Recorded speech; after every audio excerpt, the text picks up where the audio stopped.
The huge ceremonial hall was overflowing with people. Nobles, knights, and officials filled the space, their voices overlapping as congratulations echoed from every direction. At the center of it all stood the man everyone was celebrating. Shield Rears.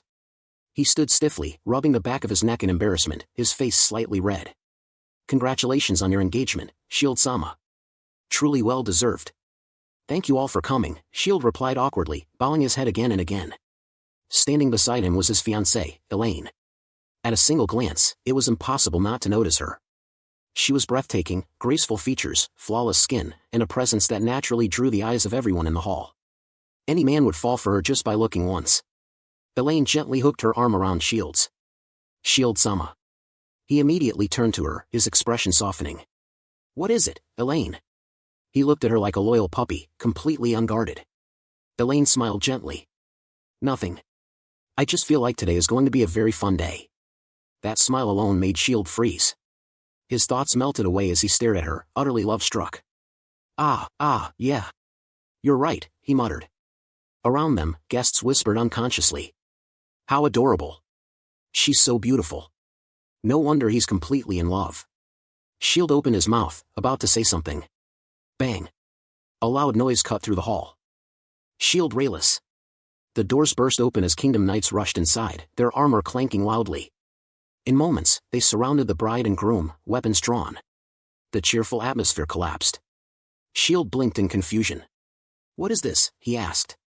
Why are you barging into my engagement ceremony?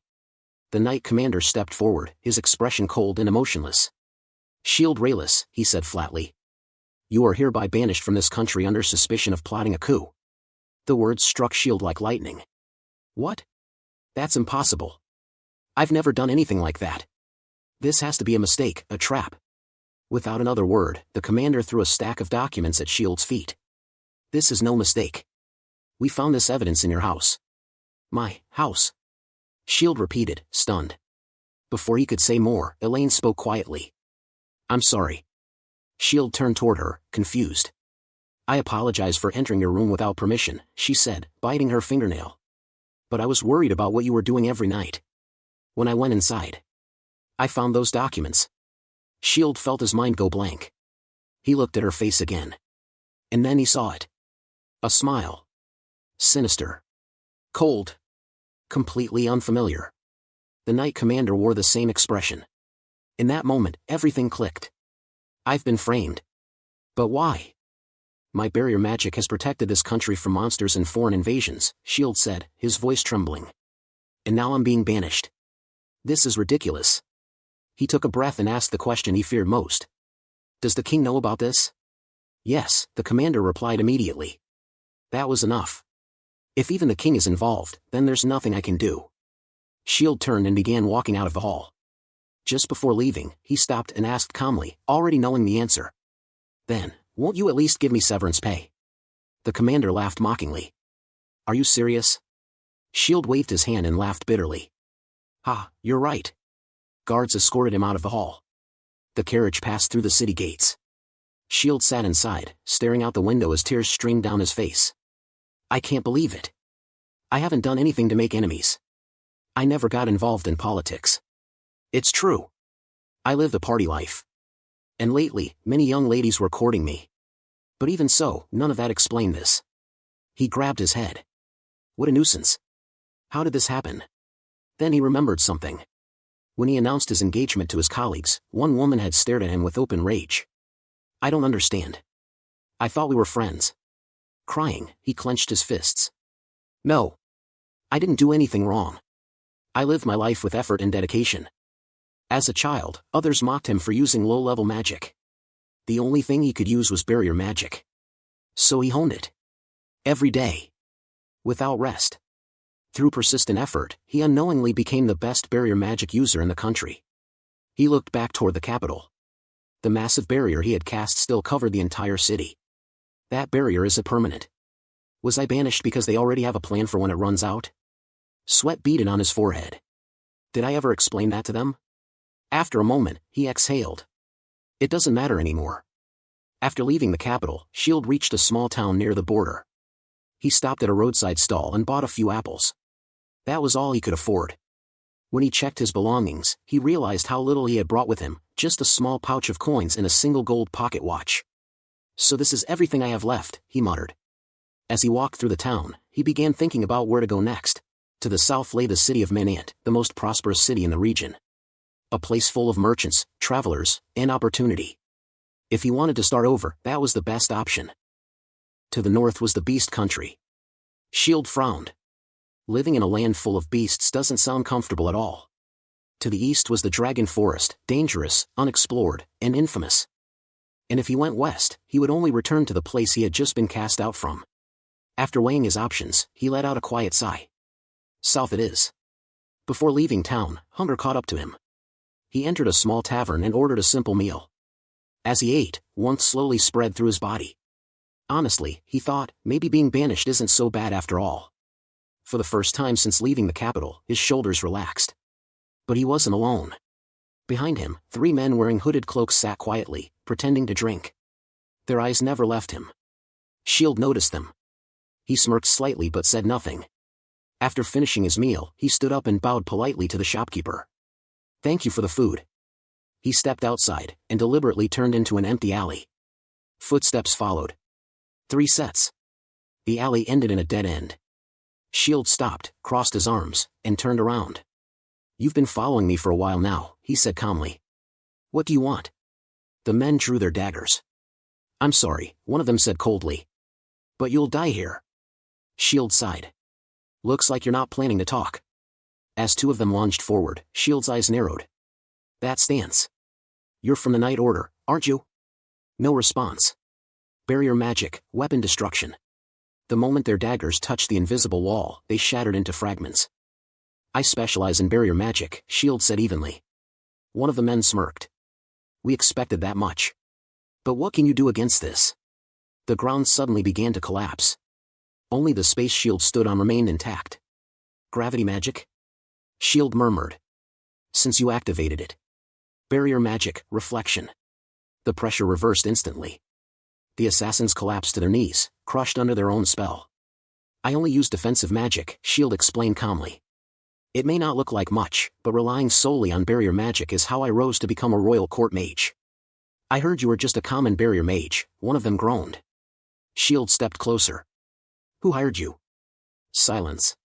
The moment I reflect magic, it becomes mine, Shield continued. This won't end until I deactivate it. But that doesn't matter. He paused. Are there more like you? The assassin clenched his teeth. Now that we've failed, others will come. Someone wants you dead, so you can never regain your position. Shield snapped his fingers. The pressure vanished. I understand. The men stared at him in disbelief. That's all, one asked. I'm good at defending, Shield replied. You could attack me for the rest of your life and never land a single blow. The assassins finally understood. So this is the power of a royal court mage. Shield let them go. They bowed deeply, thanking him for sparing their lives. Once they were gone, Shield exhaled slowly. Staying hidden in this country is no longer an option. Going south was still the safest route, but if his enemies knew that too, they might get ahead of him. North wouldn't be any better. Then that leaves only one choice. The east. He grimaced. I hate bugs. I swear, Captain of the Night Order, he muttered. If a single bug lands on my shoulder, I'll never forgive you. As he walked, something brushed against him. He froze. Thank goodness. Then, a caterpillar dropped onto his shoulder. No! Shield screamed and ran. No, no, no! Help! He suddenly stopped. A dragon stood before him. They stared at each other in silence. Ah, Shield said, calming down. It's just a dragon. He walked past it as if nothing were wrong. Are you ignoring me?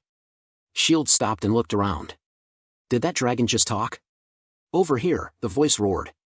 So you can speak human language, Shield said. Are you really a dragon? I am Bahamut, the dragon replied. The most powerful species. I'm curious, she continued. I think I'll devour you. No, please. She lunged. Barrier magic, reflection. Her own attack sent her flying backward.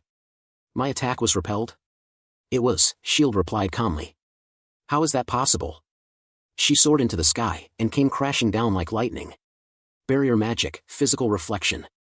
She was blown away again. Something heavy landed nearby. Shield glanced down. Teeth? The dragon coughed blood as her broken fangs scattered across the ground. Why, can't I break it? She growled. If it could be broken, it wouldn't be a barrier, Shield answered. Just barrier magic, she whispered in disbelief. I've honed it for 10 years, Shield said with a small smile. I worked steadily. That's all. That's impossible, there should be a weak point. Fire gathered in her mouth. Shield prepared another barrier. The dragon unleashed a torrent of blazing magma. Shield blocked it and reflected it. Her wing was torn apart. The forest fell silent. Dragons are fragile, Shield muttered.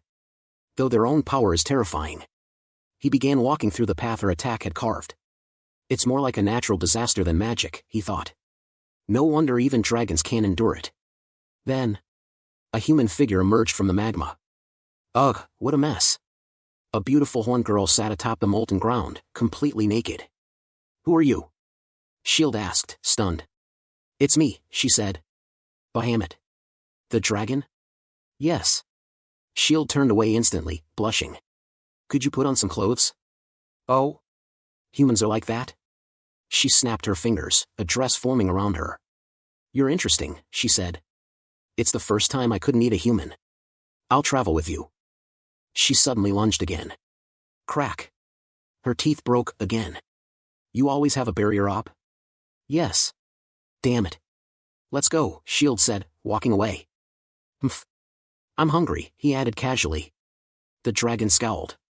The dragon Bahamut pointed in the opposite direction and told him he was going the wrong way. Shield replied calmly, if you know the way, then lead. There's no point sneaking behind me, you'll never devour me anyway. After a while, he asked, are we near a town? We're running out of supplies. Not at all, the dragon said. Thanks to someone who ate weeks' worth of supplies. Shield complained openly. I didn't eat them because they were delicious, she replied. It's been centuries since I last tasted human food, so it was a novelty. Compared to fresh blood soup, it's just passable. Don't say that with a drooling mouth, Shield muttered. As they walked, Shield asked, Bahamut is a bit long. Don't you have another name? Centuries ago, some called me Faye. Then I'll call you Faye too. As you wish. Why don't you and the other dragons attack cities? Shield asked. Humans don't taste good. And they retaliate. It's a hassle. I see. Anyway, hurry up. I want to take a bath already.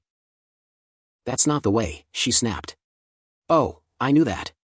Just kidding, Shield said, trying to avoid embarrassment.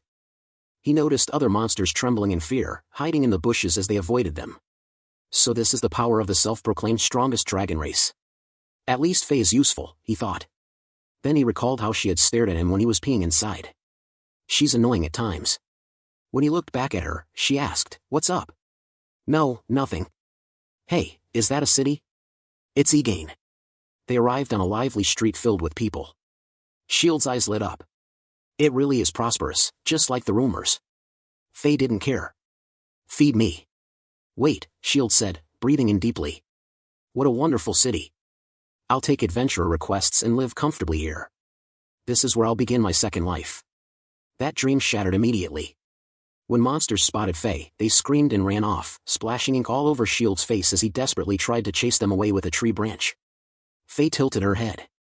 How can you beat me but not handle these weaklings? With tears of frustration, Shield admitted, I'm weak. I can only use barrier magic. You're strong, you're a great dragon.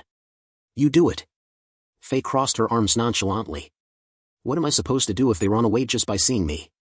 Besides, you're not only weak, you lack knowledge and you're terrible at gathering herbs. This is your fault. Her words stabbed him. Shield knelt down. An adventurer who can't even defeat weaklings, my second life is ruined. Then he noticed a gold pocket watch in his hand. Wait. I have a valuable item. An idea formed. Soon, they entered a luxurious noble mansion. Welcome, Shield Rayla-sama, and companion Faye-sama, said a middle-aged man with a beaming smile. I am Count Albert. Thank you for accepting my invitation. It's an honor. The honor is mine, Shield replied politely. Faye ignored the conversation, focused on something else. To have the court wizard himself come as a private tutor. I entrust my daughter to you, the Count said. Shield panicked and let out a dry laugh. Faye whispered, confused, you're acting weird. My attitude doesn't matter. What matters is survival, Shield muttered. The Count invited them to dinner. Shield whispered to Faye, they say his daughter is a prodigy, but I only know barrier magic. What will I do if she asks me to teach new spells? And what are you staring at? He followed her gaze. A perfectly prepared dining table stood before them. The moment Shield saw it, his brain stopped working. Faye, eat all you can. Of course, she said. It finally paid off to follow you. They both devoured the food like it was their last meal. The maids watched in horror. Shield-sama, what a voracious appetite, the Count said awkwardly. But I would like to talk about my daughter. Shield asked for seconds, and the Count agreed, completely flabbergasted. I don't have time for manners, I'm starving, Shield thought. Then he noticed someone staring. A young girl stood near the door, an overwhelming magical aura swirling around her. She looked at him with arrogance. That's an impressive amount of magic. She left. Is that the Count's daughter? Shield thought. She has so much magic power. I have nothing to teach her. This is bad. He continued eating, already expecting to be fired. Later, the atmosphere turned tense as they sat in the meeting room. The Count and his daughter sat opposite them. The time has come for me to be fired, Shield thought. With an awkward smile, the Count introduced them. Amelia. She drank her tea calmly. These are Shield-sama and Faye-sama, your new private tutors. Be grateful. They are court wizards from the kingdom of Helena, here to help develop your talent. Amelia dropped her cup onto the saucer. Then, with a perfectly trained smile, she said, Oh, Father, I'm so moved. Your kindness brings tears to my eyes. The Count smiled, satisfied. Wonderful. Learn well from them. He left the room. As the door closed, Shield tried to start a conversation. Nice to meet you. She turned to him coldly. Tell me the truth. If you do, you won't have any problems. What do you mean? Amelia sat on the sofa arrogantly, lifting her teacup. Shield explained, we are court wizards from the kingdom of Helena. We will be your tutors. That pocket watch looks genuine, she said. Did you find it somewhere? Or buy it? If Father finds out you're imposters, he'll blame himself for being deceived. If you don't want trouble, tell me the whole truth. The whole truth? Shield asked, confused. You know the huge barrier covering the kingdom of Helena? Yes, the sacred barrier known throughout the continent. The whole continent? Shield blushed. How embarrassing. Why are you embarrassed? Amelia asked. I created it. Eh? Her face darkened. You see, the 10 court wizards of Helena are the highest-ranking magicians in a nation of over 10 million people. Don't use that title lightly here, it would cause a stir. Especially since they're considered sacred. They're the wizards I admire. Try saying that again, and I'll make you bear the weight of your words. One day, I will become a court wizard. I don't have time for charlatans. Shield thought it was true, her magical aura really was similar to that of court wizards. I'm not lying, he said. Amelia refused to listen. You still haven't given up? If you were a court wizard, why are you living in hardship? I was expelled for creating that barrier you saw. Apparently, I became a political nuisance. She immediately refuted him. You're terrible at lying. No country would expel their hero. Tears welled up as he said, it's the truth. She stood up, ready to leave. Talking to you irritates me. Stop this nonsense and get out of here. I can't. I came here for work. Right, Faye? Say something too. Why should I convince this grouchy little girl? Faye replied. You say that after just eating? Amelia put on her gloves. I'm not taking your lessons. Just don't interfere with my practice and stay in a corner. Shield decided to watch her. That's the only thing I can do. In the practice area stood a mannequin doll, battered and worn from countless attacks. That magic doll is more damaged than any I've seen. She's serious about becoming a court mage. She conjured magic in her hand. Fire magic? Then 3 more formed, she could freely use fire, water, and wind. Offensive magic, activate. 3 spells shot toward the mannequin. She followed up with enhancement magic, moving swiftly while even support magic activated. Multiple attacks poured in at once, and as she finished her assault, the doll's arm shattered into pieces. That control and variety, she's at the level of a top-ranking mage, Shield thought. I still need more practice, she muttered. Shield applauded. Incredible. Don't talk to me. If those dolls are so worn, it's because you've only practiced with them, Shield said calmly. You clearly lack real combat experience. Come here, as your tutor, I'll train you in real combat. Would a fraud do that? The other tutors would have run away already. With a smug smile, he added, I'll show you myself what it means to be a real court mage. We'll see, she said coldly. I've used all my magic, so to avoid killing you, I'll fight you hand to hand. Hand to hand, he asked. She raised her fists. Aren't court mages supposed to master some martial arts? Of course they are. He turned around.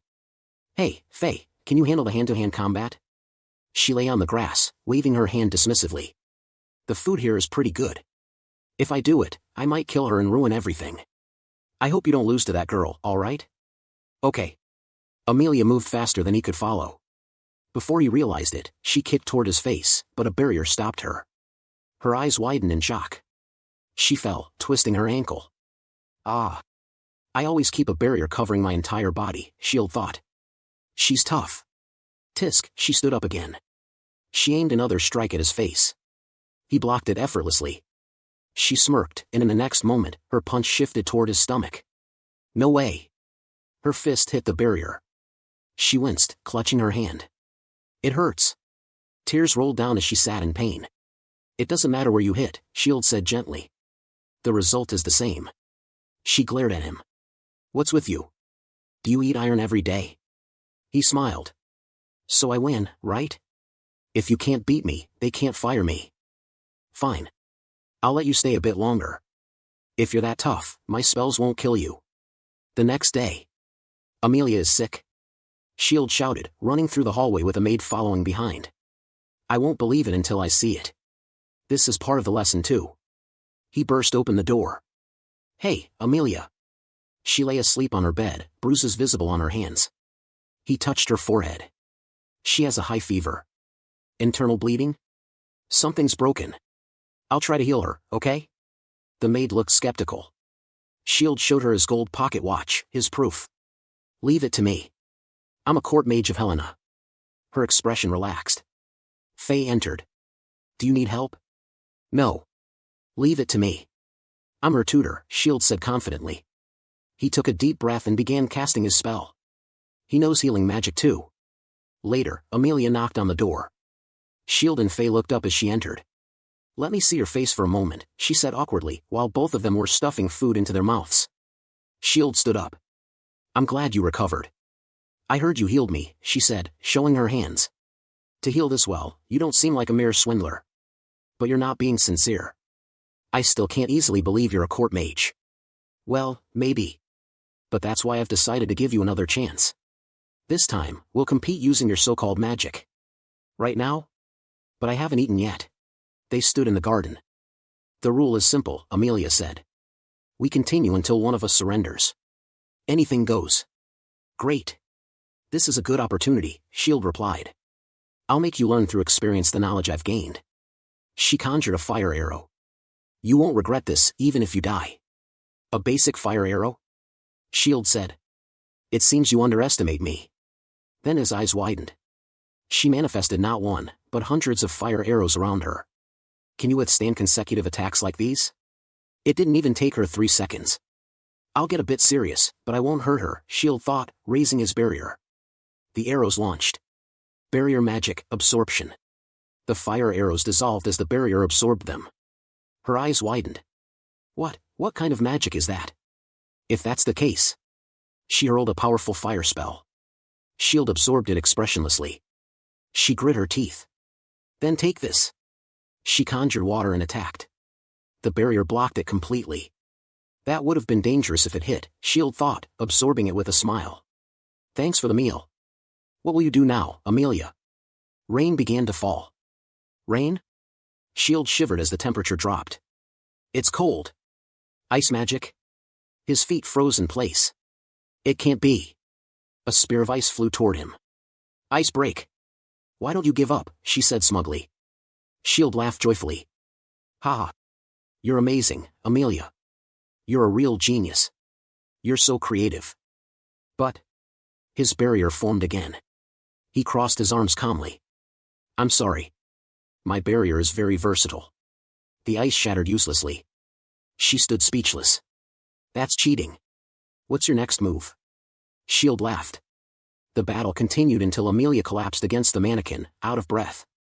I almost lost my mind earlier, she muttered. What kind of magic have you been using? Tell me. I'll tell you, only if you call me sensei. Sensei, she said through gritted teeth. What magic was that? She demanded. Shield smirked. Say it again. Her face darkened. I'll kill you if you get too cocky. Oh yeah, sorry, he said, rubbing his head. The only magic I can use is barrier magic. What? Only barrier magic? She looked up at the massive barrier he had cast over the kingdom, still visible in the sky. I'm telling you, even though I can only use barrier magic, with that alone I became a court mage. She stared at the barrier again, expression blank, then looked back at him. I see. A moment later, realization hit her. Incredible. I can't believe it. Shield Rayless, are you really the legendary shield? Are you truly the court mage Shield Rayless, one of the 10 magicians of the kingdom of Helena? It's impossible. How can the legendary genius of the century, the great Shield Rayless, be in a place like this? What nation would banish their national hero, a living legend? Every word felt like a punch. It hurt, but it was true. It's true, he said quietly. She screamed in shock. What? Are you really the great Shield? He rubbed the back of his neck, embarrassed. Yes. I am. Wow, Kaya. She suddenly ran away. What? What kind of reaction is that? Later, in the dining hall, Faye and Shield were seated at the table. Amelia was hiding behind the door, shyly stealing glances at him. Can't you see her? Faye asked. Shield replied, her gaze is scary. Then Amelia asked, blushing. Are you really the great Shield? Yes? I told you that from the beginning. She rushed to the table, hiding her face like a child, then peeked at him. Great Shield, why didn't you tell me from the start? I acted so unrefined. That wasn't my true personality, she said, her face red with embarrassment. I'm really sorry. Shield waved it off. It's obvious your earlier attitude was the real one, and this one's forced. Ha ha ha. She stood up, trying to run away in embarrassment. The great Shield being my tutor, and I acted so rudely. I've admired you for so long. You're my idol, the most respected court mage in the kingdom of Helena. Even though I admired you, I still acted like that. Shield grabbed her gently. It's fine. Let's eat together. She covered her face with her hands, flustered, then sat down beside Faye, stealing glances at Shield while blushing. Faye, meanwhile, ate without a care. Shield thought the situation was awkward. Amelia asked, what is the relationship between Lady Faye and the Great Shield? Oh, she's a dragon, Shield explained, as Faye continued munching. I blocked every attack she launched at me, and in the end, she just followed me. Amelia stared at Faye, speechless. Ha, a dragon, huh? Then realization hit her. A dragon? Faye introduced herself calmly. My name is Bahamut. Nice to meet you. Oh, well, if the Great Shield says so, it must be true. Then Faye turned to Shield. I just remembered something I have forgotten for a long time. What is it? We haven't decided the next leader of the Dragon Forest. If we don't, the dragons might invade the city. How could you forget something like that? Shield stood up. Since it's my fault you came here, we have no choice but to clean up the mess. Yes, I'll go. Before we leave, we must decide the next leader. Stop! Amelia shouted. You can't interfere with the dragons. Both of them asked in unison, why? Because dragons are transcendental beings. If you do this wrong, it could cause a war like the one 300 years ago. We'll be fine, they said with a smile. Let's go. Today's training will be against the dragon. Please don't do anything reckless. Amelia said, following them. At the entrance of the forest, they encountered a dragon that smiled at them wickedly. Shield felt a sense of déjà vu. Do dragons like these kinds of encounters? Of course not, Faye replied, her expression serious. Nidhogg, the black dragon, you will inherit the leadership. I order you not to cause trouble for humans, or there will be war. She transformed into her dragon form. If you refuse. Both dragons roared, staring each other down. Shield thought he should leave the fight to Faye, while Amelia froze in fear. He picked her up. Actually, I would have preferred Amelia to fight. That's impossible. This isn't something humans can handle, she said as he ran. To be a court mage, you need to do at least this. Are you serious? Amelia shouted. The two dragons clashed in the sky, their magic colliding and causing massive shockwaves. Shield set Amelia down and activated his barrier magic. The barrier expanded slowly, enveloping the city. Great shield, is that the miraculous? Amelia whispered. Miracle? Protecting the city is something I can do easily. The dragons continued fighting above the barrier, but it held firm. Great shield, how am I supposed to fight something like that later? It's impossible. How could I even hurt it? I defeated Faye with my barrier, but... Defeated? Amelia's eyes widened. You won? Faye blasted the black dragon with her breath. It collapsed unconscious. She's really problematic, Faye said, returning to human form. You didn't kill it? No. This should be enough to make it obey. This isn't a coffee break. Why are you talking so calmly? Amelia shouted. She grabbed her head. Do you understand what you just did? You defeated a legendary dragon. Do you think you can just walk away after that? The legendary Great Shield is here, the ancient dragon Bahamut is here, and the city is protected by a miraculous barrier. Am I going crazy? And if you deploy such a large barrier, you'll get dragged into politics again. What? Why? That's just how humans are. When they find great power, they try to exploit it. What? Come on, have mercy. The Duke spoke gravely. I knew you were a court mage, but I never imagined you were the Great Shield who deployed that miraculous barrier. Great Shield. I'm sorry, but I cannot allow you to remain a tutor here. Shield stood up in disbelief, complaining that he was being fired from tutoring. Count Albert explained calmly that Shield was a powerful magic user capable of altering the balance of power across the continent. If he stayed, his presence could disrupt the delicate equilibrium with neighboring kingdoms. Shield was stunned. That much? All he had wanted was to live a simple, quiet life. The Duke continued, clearly conflicted. What Shield was saying made no sense to him. Why would a nation exile someone capable of constructing a defensive barrier for the entire country by himself? He couldn't understand. Shield replied perhaps Helena had found an alternative strategy, one that made him unnecessary. That can't be true, Count Albert replied. It's thanks to that barrier that the kingdom of Helena has been able to display strength to neighboring countries in recent years. It's no exaggeration to say the course of the continent itself was decided by that barrier. Only then did Shield realize how highly regarded he was abroad. Yet in his own country, he had never been treated like a hero. Memories resurfaced, citizens complaining, you can only use barriers. He's wasting taxpayers' money. Shield said back in Helena, his barriers were treated as something natural, something ordinary. There had even been heavy opposition to recommending him for the position of court magician in the first place. Count Albert was left speechless. That's ridiculous.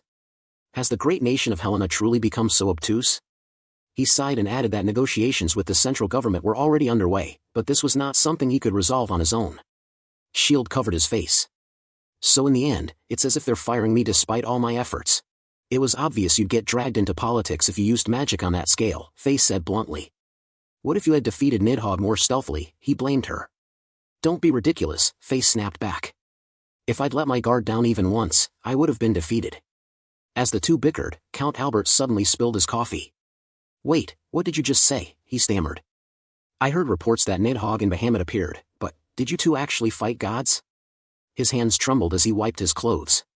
Gods? Miss Faye is actually Bahamut, Shield explained. Excuse me, Count exclaimed in shock. Shield pointed it out plainly, she couldn't completely hide her golden wings. Faye had recently repelled Nidhogg and protected the city. Ah, what are you two even talking about? Count Albert struggled to process what he was hearing. In the kingdom of Uri, where Eane was located, dragons were believed to be gods. Having one standing right in front of him was almost impossible to believe. Shield, still unsure himself, asked quietly to Faye, is that really true? Faye answered proudly, yep. Count Albert clutched his stomach, pale with anxiety.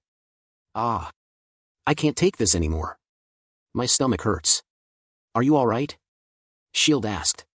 Please, wait until the country officials arrive, the Count said, trying to compose himself. By the way, Mr. Shield, if we were to offer you a place to stay in this country, would you become our ally? Shield didn't answer immediately. In the end, I can already see it, he thought. They'll use me, then throw me away. Was there truly no way for him to live freely? No good way at all? Later, the usual meal was replaced with an even grander feast. Both Shield and Faye gasped at the sigh. Is it because they discovered my identity? Shield wondered. The food is even more luxurious than before. He turned to Faye. I can't possibly finish all this. But she was already drooling. It looks delicious. Shield sighed and changed his mind. If it was Faye, she could easily devour everything on the table. As they ate, Shield noticed Amelia sitting across from him. Am I the only one who feels a different meaning in her gaze? He asked quietly. Faye spoke bluntly, saying that Amelia wanted to mate with him. That's too direct, you're way too blunt, Shield protested, his face turning red. Faye laughed softly. She told him that he really was a man who constantly found himself in troublesome situations, but that was exactly what made him interesting. Shield felt uneasy. This looks bad. She definitely has ulterior motives. Is it really okay to keep traveling with someone like this? He wondered. Faye smiled again and continued casually. If things ever became annoying, she said, she would simply escape with him. Running far away from people and traveling together wouldn't be so bad. Shield was surprised. After a moment, he thought to himself that being with her was fun for now, so maybe it was fine. Still, something felt troublesome. As they walked, Shield asked Amelia if they were heading in the right direction. She answered yes. Soon after, Shield ran into more bugs and shouted in frustration. Amelia, are you sure this is the way? He asked again. Yes, she replied. Moments later, Shield fell straight into an abyss. That was the final straw. Amelia. You've only been saying yes this whole time, he cried out. Yes, she answered again. Shield started crying, while Amelia clung to his arm like a love-struck puppy. This is too much. She's sticking to me like glue, he thought. Amelia, you're very close, he said nervously. Yes, master. I'm close to you, she replied, rubbing herself against his arm. Faye glanced over and commented dryly that Amelia was like a cat in heat. If he simply did what he needed to do, she said, wouldn't he finally be free? Stop saying things like that. Shield snapped. Inside, he sighed. I was supposed to be walking around the city with two beauties, but I'm not happy at all. I just hope nothing weirder happens. At that moment, a voice echoed from above. Oh, you're just as I've heard. A cat-eared girl stood atop the roof of a tall building. Who's there? Shield asked. My name is Meryl, she said. I am a swordsman who earned the title of Sword Saint in the land of beastmen, Arius. Nice to meet you. What business do you have with me? Shield asked. She leapt down gracefully and explained that she had received information from the intelligence department that Shield Rayless had been exiled. By order of the Queen, she had come in haste to receive him as a special guest. A special guest? Shield repeated. She invited him to come with her to the land of beastmen, Arius. Since it was the Queen's order, she intended to take him even by force, though she was still asking politely. Shield felt uneasy, but thought that anywhere was fine as long as he had a stable job. Still, he shook his head. I'm sorry, he said. I can't let others decide how I live anymore. That's my answer. I see, Meryl replied, drawing her sword from her back. Then forgive me. When you wake up, you'll be in Arius. When I wake up? Shield echoed. She attacked immediately, aiming straight for him, but a barrier appeared instantly. Her massive sword struck the barrier and was repelled. Barrier, weapon destruction. She was pushed back. What? Shield muttered. Normally, a weapon would have snapped in two, but hers didn't. Meryl examined her sword. It had merely been deflected. Interesting barrier magic, she said. But this is a master sword forged by the finest blacksmith in the land of beastmen. It won't break so easily. She leapt into the air, swinging her sword down in a powerful vertical slash. Shield blocked it effortlessly. You can block that too, she said. Then how about this? She vanished like a flash. Shield expanded his barrier across a wide area. He could sense movement, but no attack came. When exactly does she intend to strike? Suddenly, she appeared behind him midair and struck his head, only for the attack to be blocked again. Her eyes widened. Shield smirked. Barrier, physical reflection. Her own force was reflected back, sending her flying several meters away. She rose shakily, battered but still standing. You can still move? Shield said in disbelief. She spat blood. What terrifying stamina, he thought. So this is Shield Rayless, Meryl muttered. The power of my own sword is being reflected back at me. Of course, Shield said calmly. I'm sorry, but your sword won't reach me. She glared at him. Would you even be capable of taking me dead or alive? You said I was a special guest. Shield shouted. If you can't protect yourself, you're not the kind of person our country needs, she replied. Survival of the fittest. She vanished again, attacking from multiple angles, striking the barrier repeatedly. Shield remained calm. No matter where you come from, it's useless. She gritted her teeth, excitement flashing across her face. No attack could get through. "This will be my last," she declared, striking from behind with a confident smile. But the barrier reflected the blow once more, throwing her away violently. Her clothes were torn apart. She slammed her sword into the ground to steady herself. Shield turned around. "That was a good attack." She wiped her mouth. "I've been completely defeated. To think that even I, the Sword Saint, couldn't reach you." Her torn outfit exposed her chest. Shield immediately turned away, flustered. "Wait, could you cover yourself? Everything is showing." "What?" she asked. "Why are you so calm?" He handed her his robe. She accepted it and put it on. "Thank you," she said. "Even so, the Queen ordered me to bring you back. I must take that barrier magic to my country at all costs. I'll stay in this city for a few days and look for another way." Faye and Amelia arrived as the fight ended. Shield laughed. "Somehow, I'm starting to feel like we're doing something bad." Faye said, "Let's go get a quick bite to eat." Amelia grabbed Shield's arm. "Let's go, Mr. Shield." As he was about to leave, Meryl stopped him. "By the way, Mr. Shield, this is a personal question." "What is it?" he asked, turning back.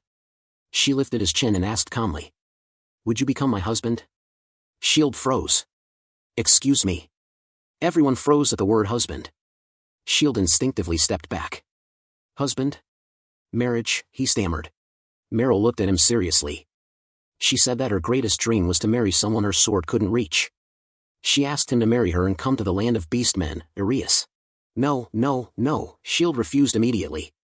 "Our relationship so far has just been us trying to kill each other, right?" At that moment, Amelia shouted that it was enough. "Master has been mine from the beginning," she declared. "I'm more his type." Meryl glanced at Amelia and coldly pointed out that her small chest wouldn't satisfy him. Amelia couldn't even argue back. She clenched her clothes and trembled in frustration, holding back tears. "The outcome is clear," Meryl said smugly. Then Meryl turned toward Faye. "You there, non-human. Do you also wish to stay close to him?" Faye tilted her head. "That's funny. I just want to eat him." Shield sighed. "So you still haven't given up?" Faye explained calmly that her ability allowed her to gain the power of those she consumed. Someday, she would eat him and claim that miraculous power for herself. "You had ambitions like that?" Shield asked, shocked. Meryl reached for her sword. "Eating the man who will become my husband." Faye waved her hand dismissively. Human lives were short anyway. She said she'd eat him once he was old and senile. Until then, they could remain friends. To Shield's disbelief, Meryl and Faye shook hands. "In that case," Meryl said, "King of Dragons, please watch over our wedding." "Of course," Faye replied. Shield finally snapped. "Why are you shaking hands? Don't I get a say in this?" "I won't hand over Master." Amelia shouted. "I'll surpass all of you someday." Shield nearly cried. "What about my opinion?" Before things could escalate further, another voice interrupted them. "Mind if I join this amusing little story?" A hand appeared out of thin air, followed by a figure slowly materializing. She said she had doubted the rumors of his exile, but seeing him now, she realized they were true. She introduced herself as Gabriel Paralai, a representative of Minant. Faye immediately noticed it. A user of spatial magic, rare. Gabriel said she had come to invite Shield to Minant. Shield felt a sense of déjà vu. He refused, saying he had decided not to go anywhere for a while. Gabriel smiled. She liked stubborn people. Her mission was to take him back, and she was very good at that. She vanished. Shield felt something approach from behind, but his barrier activated instantly. Gabriel reappeared, withdrawing her hand with a frustrated expression. "A wall? Or was it reflected?" she muttered. Faye looked up. "Oh? This is getting serious." Meryl smiled knowingly and stepped away with Amelia, sensing it too. A massive leg emerged from a portal in the sky. Moments later, a demon-like giant appeared. Gabriel flew up and sat on its shoulder. "Then we'll take you by force," she said. The demon swung its mace at Shield, but the weapon shattered on impact, shocking both Gabriel and the demon. Gabriel quickly opened another portal to redirect the shockwave. Damaging the city would be problematic. "Oh, so you can afford to worry about the city," Shield commented. She ordered the demon to attack again. It raised both fists and slammed them down with full force. Gabriel smiled, convinced he couldn't block it. Then her expression froze. The attack reflected back, blasting the demon away and throwing her from its shoulder. Shield rubbed his head. "You startled me." Gabriel landed hard, frustrated. She said that if she didn't go this far, she couldn't justify her mission. A massive landmass began descending from above. Shield frowned. Isn't that smaller than before? Gabriel laughed. It was foolish to believe only what could be seen. Shield's eyes widened. A mountain nearly the size of the city hovered overhead. Hey! That'll destroy the city, he shouted. Meryl wiped sweat from her forehead. Faye sighed and spread her wings, ready just in case. This shows how desperate we are, Gabriel said. Shield took a deep breath. Then I won't hold back. The mountain fell. Citizens closed their eyes in terror, but a colossal barrier expanded instantly. Gabriel smiled. I've won. Then her face went pale. The barrier obliterated the entire mountain, leaving nothing behind. Why, she whispered. She attempted forced teleportation. Barrier magic, reflection, Shield said calmly. The spell rebounded. A startled sound escaped Gabriel as she realized what had happened. Shield looked up and immediately turned away in shock. Meryl glanced over, silently comparing proportions. Amelia was furious. It was obvious, Shield Rayless really did prefer big breasts. Faye tilted her head. Ho! Gabriel suddenly screamed, Kaya. Did you intentionally reflect the magic just to strip my clothes? She looked at him, blushing hard. No. You're wrong, it's really not like that, Shield said hurriedly. He noticed people starting to gather around them.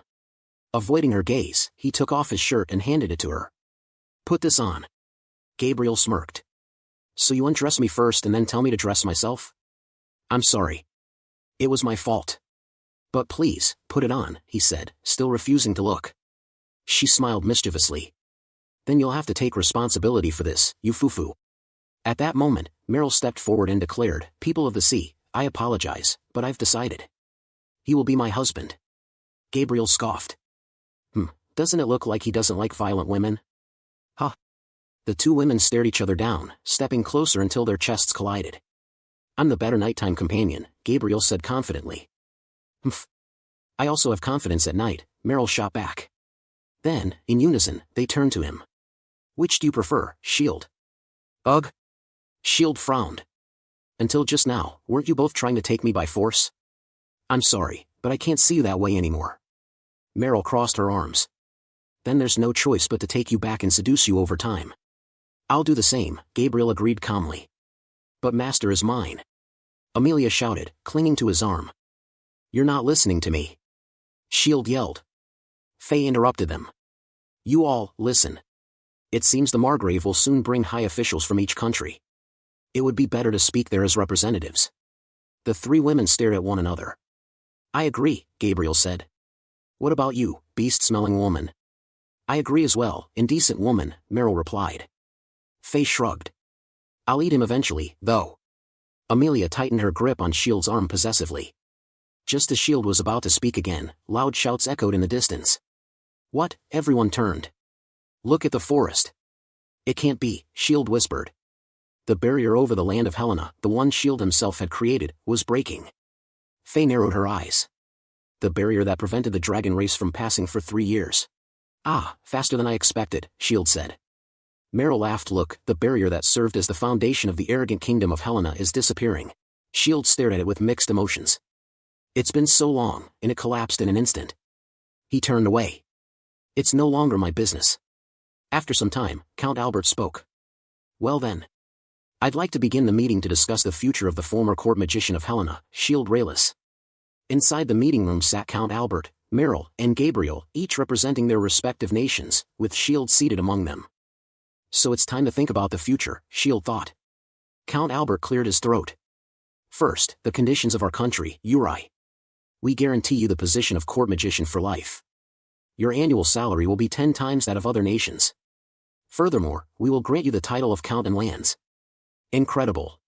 Then I'll live in Uri, Shield replied. Meryl raised her hand. May I continue? Irius offers you the title of Duke, along with corresponding lands, the scale equivalent to 1/10 of the country. Huh. That's almost the level of a small country's king. Then I'll live in Irius. Gabriel smiled. Allow me to present Minan's conditions. She continued smoothly. Our country offers Shield Rayless the title of Duke, vast lands, and even the sea. Developing such territory would be rewarding, wouldn't it? Seriously? Then I should definitely go to Minant, Shield muttered. And furthermore, Gabriel added, if you cede Shield Rayless to us, we will grant territories from Minant to both Uri and Arius. Both Count Albert and Merrill froze. It was far too tempting, an offer they couldn't refuse. One vote for Minant, Count Albert said. Shield, how about you go to Minant? Merrill agreed. These people.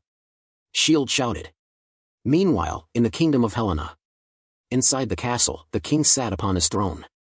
Why was the permanent barrier destroyed? Before him knelt the knight captain. Your Majesty, Carasares Vayan, captain of the Order of Knights, has arrived. Carasares, where is Shield? Why hasn't he appeared, even though half a day has passed since the barrier broke? Yes. Apparently, he's been missing for about 3 weeks. The search has been difficult.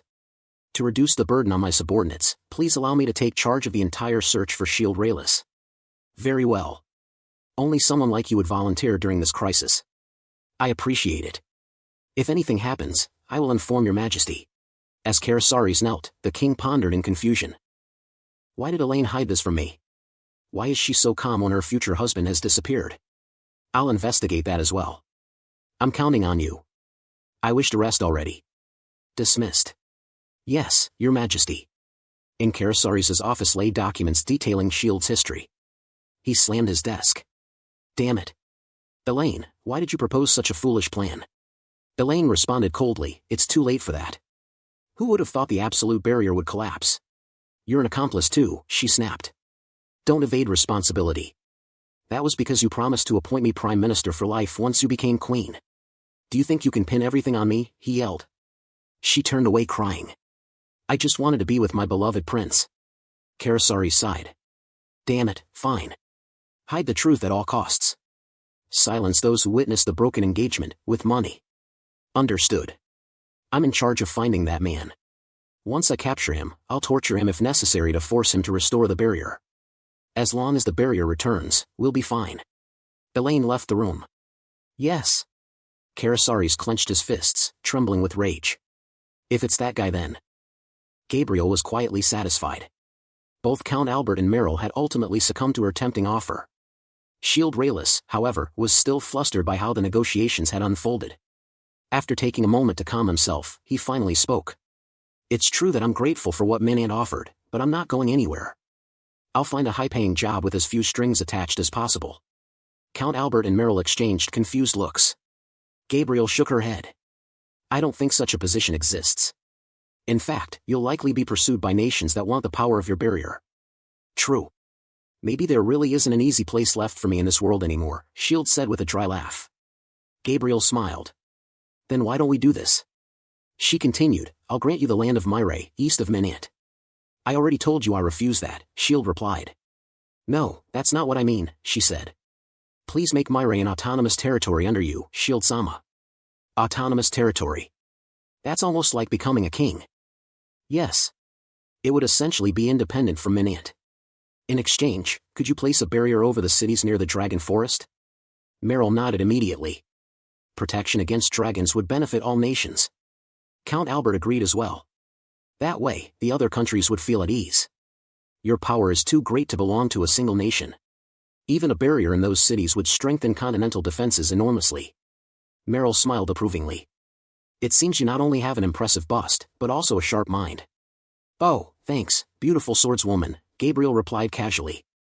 Shield nodded. Sounds good to me. I've heard Myre is blessed with rich resources. Then let's move forward with that plan, Count Albert said. He produced a bottle. Oh, let's open some champagne to celebrate. Cheers. Glasses clinked. According to the contract, the first task was to travel to Arius, the northern beastman country. After that, Shield erected a barrier over the northernmost city of Minant. One by one, he fulfilled every condition. All done, Shield said, stretching. Shouldn't that have taken more than a day? Faye asked. Shoo. I could have finished in an hour, but that would leave a bad impression, he replied. Gabriel laughed softly. I'm impressed. By the way, Shield asked, can I move freely around Minant? I'd like to travel slowly until I reach my domain. I'll give you a passage permit for the checkpoints, Gabriel said. Take this as well. She handed him a bracelet. What's this? A ruby magic stone bracelet. It certifies you as the lord of your domain. Thank you. Then show your gratitude by signing a marriage certificate with me. Immediately, Amelia begged him to stay and live with her as her husband. Meryl joined in as well. Even if you become a lord, the matter of becoming my husband is still unresolved, Meryl added. Now, everyone, we're leaving. Shield shouted as he ran away with Faye. On the road, Shield asked, hey, how much travel money did Gabriel give us? I think about 10,000 gold coins, Faye replied. How much is that in human terms? Shield checked their now empty bag. Enough for 10 days of travel with no problems. Then why do we have no money left after only 3 days? He snapped at Faye, who was calmly picking her nose. What? Who was the one who ate enough for 10 people? If this keeps up, we'll die before reaching our domain. Shield's stomach growled. Start working, Faye said lazily. Don't you plan to work too? Why should I? I don't have a reason. If you starve to death, I'll just eat you. Right. To Faye, he really was just walking meat. If I want to earn money steadily without revealing my identity, there's only one place, Shield thought. He started walking. Don't do anything illegal, Faye warned. That's not what I meant. Welcome. They had arrived at the Adventurers Guild. I see, the Adventurers Guild, huh? Faye said. Everyone here looks weak. Shoo. They can hear you. Do you have any requests? The receptionist asked cheerfully. I want to register as an adventurer and take a quest. She observed Shield carefully, then smirked. I see, you just thought I looked weak, didn't you? Shield twitched in irritation. No, not at all, she replied with an obviously insincere denial as she began filling out the application form. Do you have any experience as an adventurer? None. Anyone who can vouch for your abilities? Nope, he said proudly. She went silent. After a moment, she regained her business smile. Then you're registered as an E-rank adventurer. Congratulations. Perfect. Here's the list of quests you can take. She handed him a herb gathering request. Are there any quests to hunt strong monsters? You're E-rank. This won't earn me any money. You're E-rank. But I have a companion who can eat enough for 10 people. Shield clenched his fist, trembling as he barely held back tears. Faye stared at him blankly.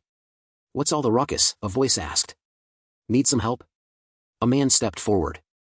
Suddenly, the receptionist began blushing and swooning. Huh? Who are you? It's Isis-san. A handsome blonde man in armor stood there. Shield protested that he was willing to take the risk himself. Isis looked him over carefully. Very well. Then I'll show you the world of high-level adventurers. He placed a hand on Shield's shoulder. Follow me. The receptionist sighed dreamily. The top B-rank adventurer in this city, Isis-sama, going out of his way to help a rookie. It's fine, Isis said cheerfully. This still counts as a worthy contribution. Shield grit his teeth. A tall, handsome guy. That's not really an insult, Faye said casually. We'll split the reward. Is that okay? That's very generous, Shield thought. Idiot. It's just the two of us. Then let's take the Jenga Turtle quest. Jenga Turtle. They entered a dungeon. Isis took the lead, with Shield and Faye following behind. Be careful. This dungeon is filled with weak monsters, Isis said seriously. The Jenga Turtle is A-rank. Its shell has extremely high resistance to both physical and magical attacks. When threatened, it hides inside its shell. That makes it difficult to deal with. Isis looked tense. In contrast, Shield and Faye were completely relaxed. Faye was chewing on something. Where did you even get that? Shield asked. If it hides in its shell, my barrier magic won't work. What? Then why did we take a quest against a monster that hides? Shield trembled. Isis noticed and gave him a thumbs up. You're looking pale. You're not backing out now, are you? What? Who said I'm scared? This will be easy. Isis laughed it off. By the way, I don't see any monsters. That's to be expected. What do you mean? Never mind. Which one of you takes the vanguard, and who guards the rear? We don't need roles, Faye replied. What? Isis shouted. He sighed. I can't believe how inexperienced you are. Assigning roles helps adapt during combat. But don't worry. I'm here. Just focus on staying safe. He grabbed Shield's hands. Hide behind me. Don't do anything reckless. He's serious. Maybe he's a good guy, Shield thought. Hey, there it is. The Jenga Turtle roared as it emerged. Isis stepped forward protectively. Leave it to me. He leapt toward the monster, sword raised. Wait, hold on. Shield tried to stop him. If you attack recklessly, I'll finish it in one strike before it hides. Isis shouted. He stabbed toward its head. But the blade didn't penetrate. The turtle retreated into its shell, sending Isis tumbling off. It didn't even scratch it. Isis stood atop the shell. That's cheating. Come out. I can't use my barrier like this. Shield thought. Isis kept striking the shell, but it was useless. Cracks began forming in his sword. At this rate, his sword will break before the shell does. Here, take this, Shield muttered quietly. He activated his magic. Barrier, physical enhancement. Isis continued attacking, growing visibly tired. Huff, huff. Don't come closer, he warned. No, even if we wanted to, we couldn't do anything, Shield replied. If I reinforce the sword's hardness with my barrier, I can power it up. Isis stabbed again. This time, the blade slightly penetrated the shell. The attacks feel stronger. Yes, I'm on a roll. I'll split the shell in half. He kept striking. Then the turtle's body shifted. It began rolling like a massive wheel, accelerating rapidly toward them. Shield hurriedly raised a barrier to protect Isis. Isis, he shouted. It's too fast, I can't cover his whole body. He shut his eyes. Bang. Isis was thrown several meters away. Isis. Damn it, it was too fast. Thank goodness he's still alive. Isis coughed up blood. The turtle emerged from its shell, roaring. What was that? Isis muttered. I barely blocked it. The ranking's wrong, this is an A rank. It's S rank. The turtle prepared to charge again. Isis was already at his limit. Shield noticed and whistled, drawing the monster's attention to himself. It charged at him. Idiot! I told you to hide. Isis shouted. It's even faster. Can I form the barrier in time? Bang. Isis froze. Blood splattered across his face. Faye remained expressionless. No way. He's dead? Isis whispered. All that remained in view was the massive shell of the Jenga turtle. Blood seeped from beneath the turtle shell. What is this? The head of the Jenga turtle was completely crushed, its massive skull shattered beyond recognition. Ah! Isis's eyes widened. Shield casually stepped away from the corpse as if nothing unusual had happened. The gigantic shell, once impenetrable, now lay split cleanly into two halves. What a troublesome creature. What did you even do? Isis asked, still frozen in shock. I raised a barrier, Shield replied coolly. You stopped a Jenga turtle's charge, with basic barrier magic? Well, yes. That's what happened. Before Isis could respond, Faye hopped onto one half of the broken shell, running her fingers along its surface. I'm going to eat some of this. Wait. Shield's voice came too late. You're seriously going to eat that? Isis stared in disbelief. Can you even eat something like that? Faye had already broken off a small fragment. Without hesitation, she bit into it. Crunch. She actually ate it, Isis muttered. Shield sighed in despair. Ah. I could have sold that for a fortune. Faye chewed thoughtfully. Not bad. Suddenly, her body began to change. What's happening? Azel gasped. Her wings shrank, folding inward. From her back, a hardened structure emerged, a shell, jagged and sharp-edged like a tortoise's. Shield stared for a moment, then smirked. That looks ridiculous. Hide it. You think so? The shell dissolved back into her body as if absorbed, her wings reforming instantly. I'll only use it when necessary. Shield shook his head. Fine. I'm selling the rest. He turned around. Isis. The man had fainted. Unbelievable. With the turtle material sold, Shield's money pouch was full once more. Isis, now recovered, still looked troubled. I can't believe it. This man is truly the legendary Shield. Shield asked to Azazel, can I really keep this? Well, I didn't do much. You handled most of the work. Isis accepted with a strained smile. After a brief silence, Shield spoke again. Hey, Isis. Why don't you come with us to Myre? You'd be useful. Isis shook his head. I'm the best adventurer this city has. That's unfortunate. Well, we'll meet again someday. I wish you luck. They parted ways. Faye watched him, smiling faintly. He remained a good man until the end. Shield chuckled softly. Yes. I left him a small gift. Unnoticed by anyone, a tiny barrier spell had been placed on Isis. Leaves swirled violently as Shield and Faye approached a nearby city. We made it just before starving to death. Do you have a hole in your pocket? Faye asked dryly. Your money vanishes too quickly. It's because you insist on going to expensive place. The city looks empty, Faye said. Don't change the subject. Shield stopped. This city feels empty. A nearby door creaked open. A man stepped out. Priest? Several people peeked from inside the house. Their hopeful expressions instantly turned to horror. Wrong person. Shield scratched his head. Ah. I can't wait for the priest any longer. This is frustrating. I'm not a priest, he said, but I might be able to help. And maybe they'll feed us, he thought. The townspeople hesitated before explaining. A curse. Our people keep falling ill. So that's why you were waiting for a priest. Shield sighed. Before the priest arrives, I'll handle it. Barriers can't stop curses, Faye remarked. There's no other choice, Shield muttered. If we don't get food soon, I'll starve. That's fine, Faye replied calmly. I'll just eat you. What? They began bickering. The townspeople exchanged uneasy glances. Can we trust these two? After a tense pause, the villagers finally extended their hands. Please. Help us. They searched for the source of the curse, moving through the surrounding forest. I don't understand, Faye said. A curse too weak to even kill humans. She stopped. But there's a familiar scent. Nostalgic? I can't remember, yet I recognize it. Shield felt it too, a dense, unsettling magical presence. We're close. They emerged at a lake. The water was completely red. Faye's eyes widened slightly. So, you were here. What are you talking about? The lake's surface rippled. A figure bound in chains rose slowly from the depths. A demon? The man's body was sealed, submerged for centuries. Faye spoke quietly. This is Azazel. My right hand during the war between gods and humans. Shield stiffened. Your right hand. Then he must be incredibly strong.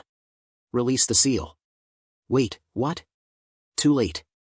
The chains shattered. The demon rose, wings unfolding as he knelt before Faye. Lord Faye. It has been 300 years. You're still as formal as ever. Azazel lowered his head. I was sealed by insignificant humans. I await punishment. Faye gently touched his head. There is no need. Azazel paused, then noticed Shield. Why is there a human beside you? Killing intent flooded the air. Shield froze. Allow me to kill this wretched human. The war ended long ago, Faye replied. Then we simply begin another. Dark energy gathered around Azazel. I have become stronger. During my sealing, I developed a new power. Corruption magic. Shield's expression darkened. A magic beyond human comprehension. Even the hero could not counter it. Azazel smiled. If the hero appears again, I will kill them for you. You shall rule humanity. Shield's thoughts raced. The hero, from the war 300 years ago? Faye's gaze shifted calmly toward Shield. I cannot allow that. In this era, she said, there are beings far more dangerous than heroes. Azazel frowned. Where? There. She pointed at Shield. Him? Azazel stared, skeptical. If you can kill him, Faye said, we may reconsider war. So I only need to kill him? Yes, if you can. Shield's face paled. Wait. Corruption magic. Darkness swallowed him. Azazel turned confidently. This is effortless. Don't be so sure. When the magic cleared, the land itself had been devoured, a massive crater where Shield had stood. Yet Shield remained. Completely unharmed. How terrifying, Shield muttered. Azazel's eyes widened. Impossible. Boulders materialized high above the sky. They crashed down. Silence followed. Now then, Azazel began, where shall we begin the invasion? Give me a break. Shield stepped out from the rubble, coughing. Azazel staggered back. I'll have to kill you directly. Dark wings erupted from his back. Then, he vanished. Shield's eyes darted around. I can't sense him. I don't even understand corruption magic. Azazel reappeared behind him. Sayonara. A hand seized Shield's neck. Shield's thoughts stopped. I'm going to die. Azazel smiled. Meanwhile, in the capital of Helena, after the barrier collapsed. Inside the royal castle. Get back, the king shouted. Huh. The king sank into his throne and let out a sigh. The Knight Commander will take care of everything, right? At that moment, a woman with twin tails entered the hall. Huh? Why is a court mage like you here? The king asked. It was Olivier Assayas, known as the strongest magic user in the kingdom. Even S.H.I.E.L.D. was wary of her power. Hey!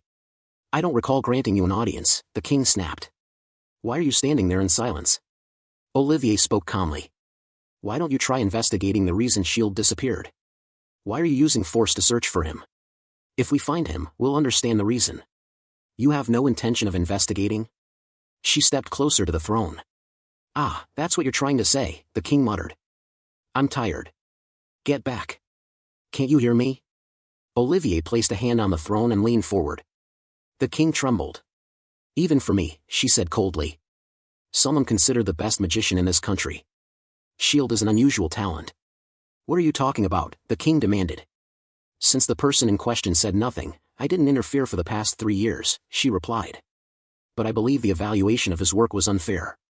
Are you blaming me? She straightened. If it sounded that way, then yes. How rude. She turned away. S.H.I.E.L.D.'s engagement was decided. And that night, I cried while hiding my feelings for him. I don't want to go through that again. I don't want to lie about my feelings anymore.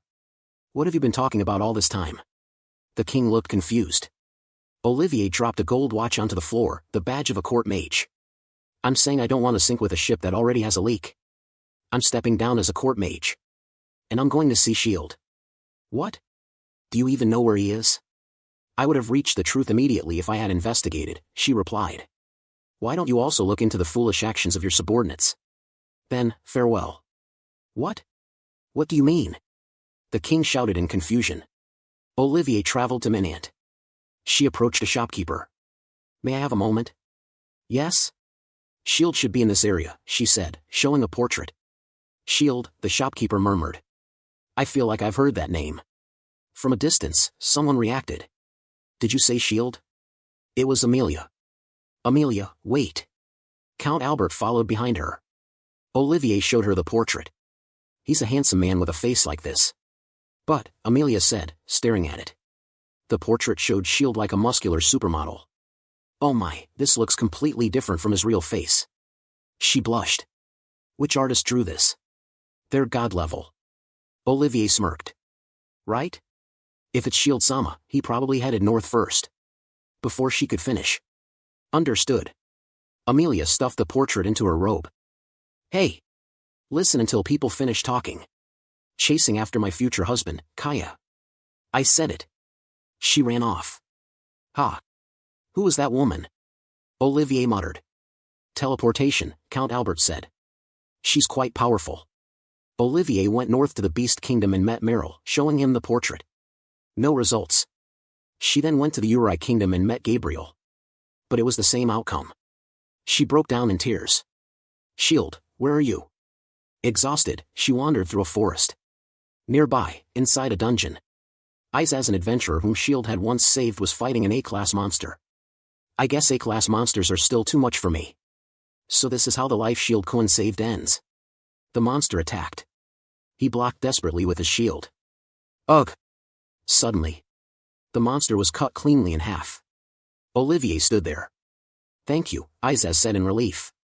She grabbed him by the collar. You said S.H.I.E.L.D., didn't you? Yes. Is S.H.I.E.L.D. this person? She showed him the portrait. Well, it looks a bit different, but it might be the same guy. Where is he now? If it's S.H.I.E.L.D. Cohen, he headed to the Lord's mansion in Myre. She collapsed in despair. Again. Are you all right? He asked. She began crying.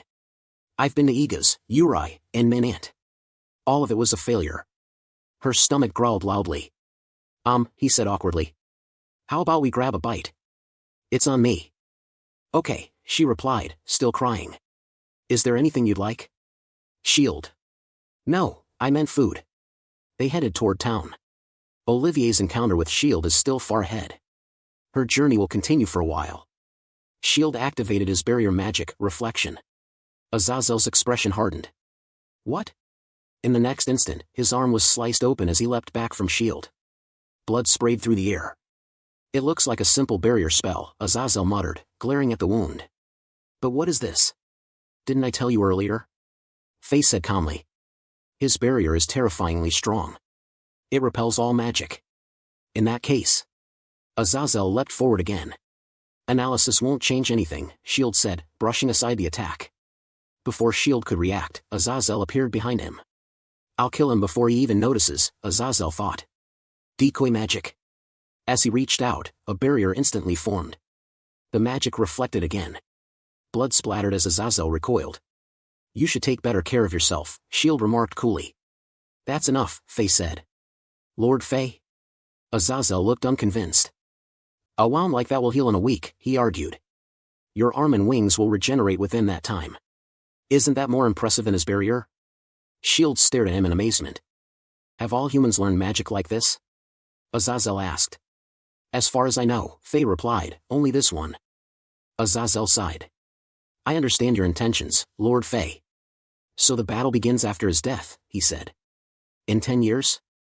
You catch on quickly, Faye said, clearly pleased. Shield felt a chill run down his spine. If Faye absorbs my barrier magic after I die, humanity will definitely be wiped out. 100 years from now, the world would be unrecognizable. Azazel, Faye said, go to Myre. Train and rest there for the next 100 years. I have something to take care of first, Azazel replied. He bowed, and then glared sharply at Shield, making him flinch. Snapping his fingers, bats swirled around him, and he vanished like a vampire. Well then, Shield muttered, eyes shining. That was insanely cool. That one's clever, Faye said. They'll be useful if we make them allies. But they're terrifying, Shield replied. They're more than just strong, Faye said. Their true power is overwhelming force. They make allies and enemies submit through fear. That's how they operate. And when you say total numbers, Shield added, that includes traitors too.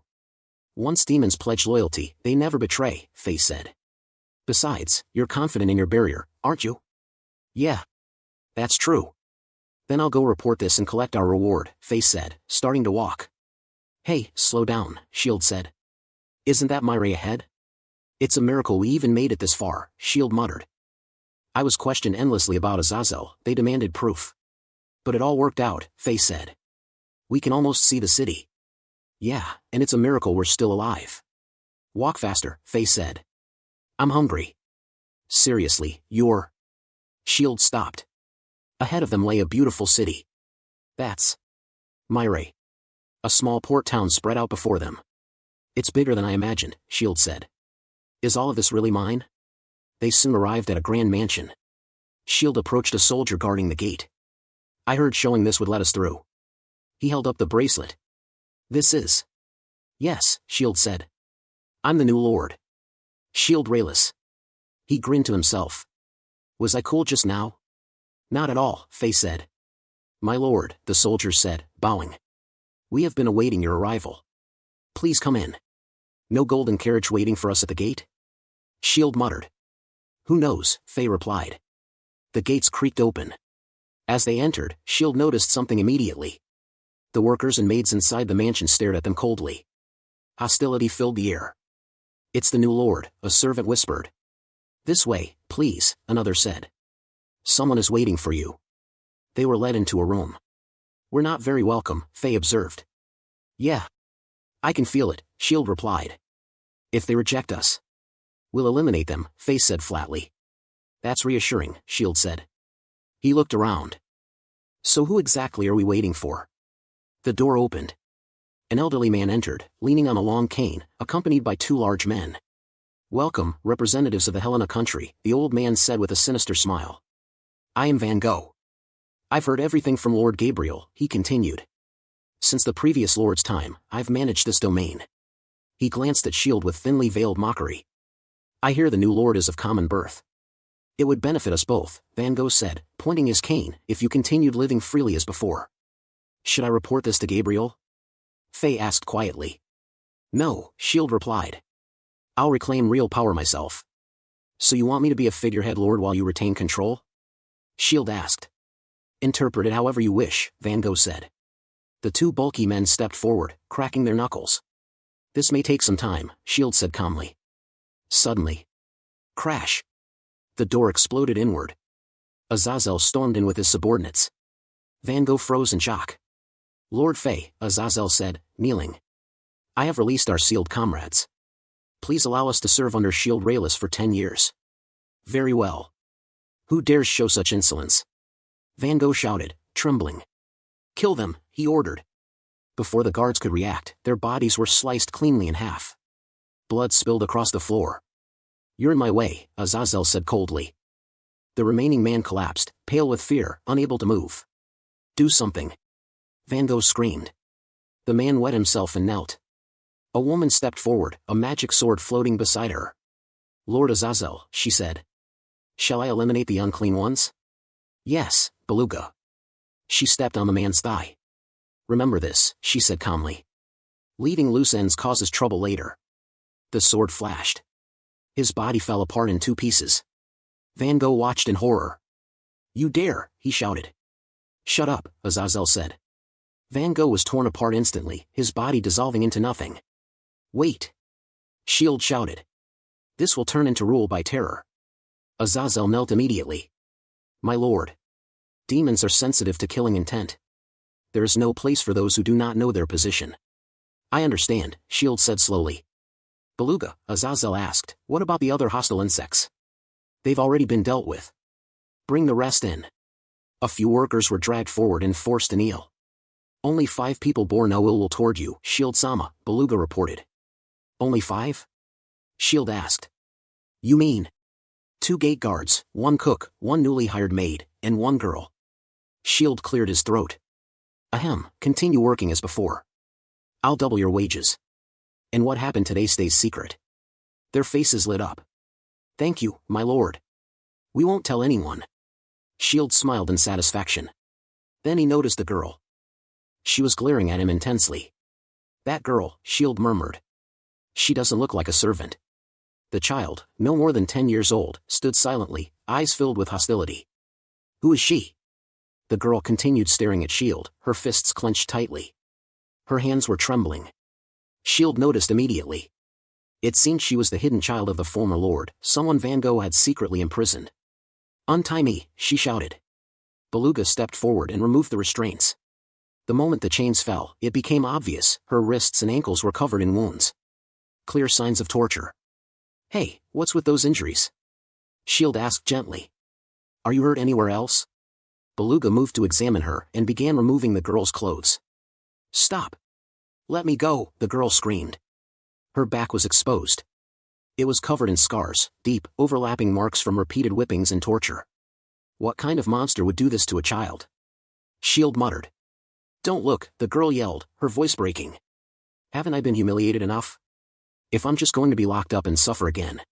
I'd rather die. Though small, her spirit was strong. Shall I handle it? Beluga asked quietly. No, Shield said. This is my fault. I lack sensitivity. The girl collapsed, tears streaming down her face. She clenched her teeth, unable to stand, her legs were too badly injured. A life so hopeless that death felt like mercy. This world had been far too cruel to her. Get medicine. Now, Shield ordered. Treat her wounds properly. She looked at him in disbelief. Why, she asked. Why would you help me? Why? Shield repeated. Isn't that something anyone would do? Don't you kill people? Or enslave them? Shield extended his hand. I'm not doing either, he said calmly. Shall we start over? Tears welled up in her eyes as she took his hand. I should have thanked you first, she said softly. My name is Lumis Myre. I am grateful to you for saving me. She bowed with perfect noble etiquette. Even after all that, a noble is still a noble, Shield thought. I understand you aren't like Van Gogh, Lumis continued. But I won't allow this domain to fall into the hands of demons. She clenched her fists. This is Myre. My father devoted his entire life to this land. I will protect the people I love. Her eyes burned with resolve. Shield was reminded of his own childhood. It's done. You're all set. A younger Shield was placing a barrier around a bird's nest, carefully sealing it. An old man watched nearby, leaning on a staff. Hey, kid, the man said. What's with that magic? Shield looked up. Huh. I've seen countless spells, the old man said, studying the barrier. But yours is different. A snake slithered toward the nest, only to be repelled violently by the barrier, injured as it recoiled. There are so many flashy attack spells, the man continued. Why are you trying so hard to master something like this? Shield answered without hesitation. Because I want to protect something important. Back in the present, Shield looked at Lumis, so similar to his younger self. I see, he said with a small smile. So you have something you want to protect too? What do you mean? Lumis asked. I'll teach you magic, Shield said. Get stronger. Then come and take this town from me. What? But, he added, I'll only teach you barrier magic. Barrier magic? Lumis snapped. That's not enough. Beluga covered her mouth and lifted her up. Shield waved lightly. I hope it comes in handy someday. Azazel stepped forward, awaiting orders. Azazel, Shield said. What should I do next? Let us make use of the legacy left behind by the previous lord, Azazel replied. In other words. They walked toward the river running through the city. A massive body of water surged violently, its current strong and unstable. Flooding was clearly a constant threat in Myre. I see, Shield murmured. That explains why the city hasn't developed much. If these embankments weren't built to this extent, he continued, the city would have been devastated by floods every year. The flood control structures were old and poorly maintained, likely abandoned due to the massive cost required. But neglecting this only leads to endless recovery after disasters, Shield said. So that's how it is. He didn't care about the peasants at all. Suddenly, several men approached. Are you Shield Raylis-sama? One asked. Are you the city manager? Why is the Lord working with demons? Beluga immediately readied her sword. Stop, Shield said. If you bring demons along, people will naturally be cautious. He turned to the crowd.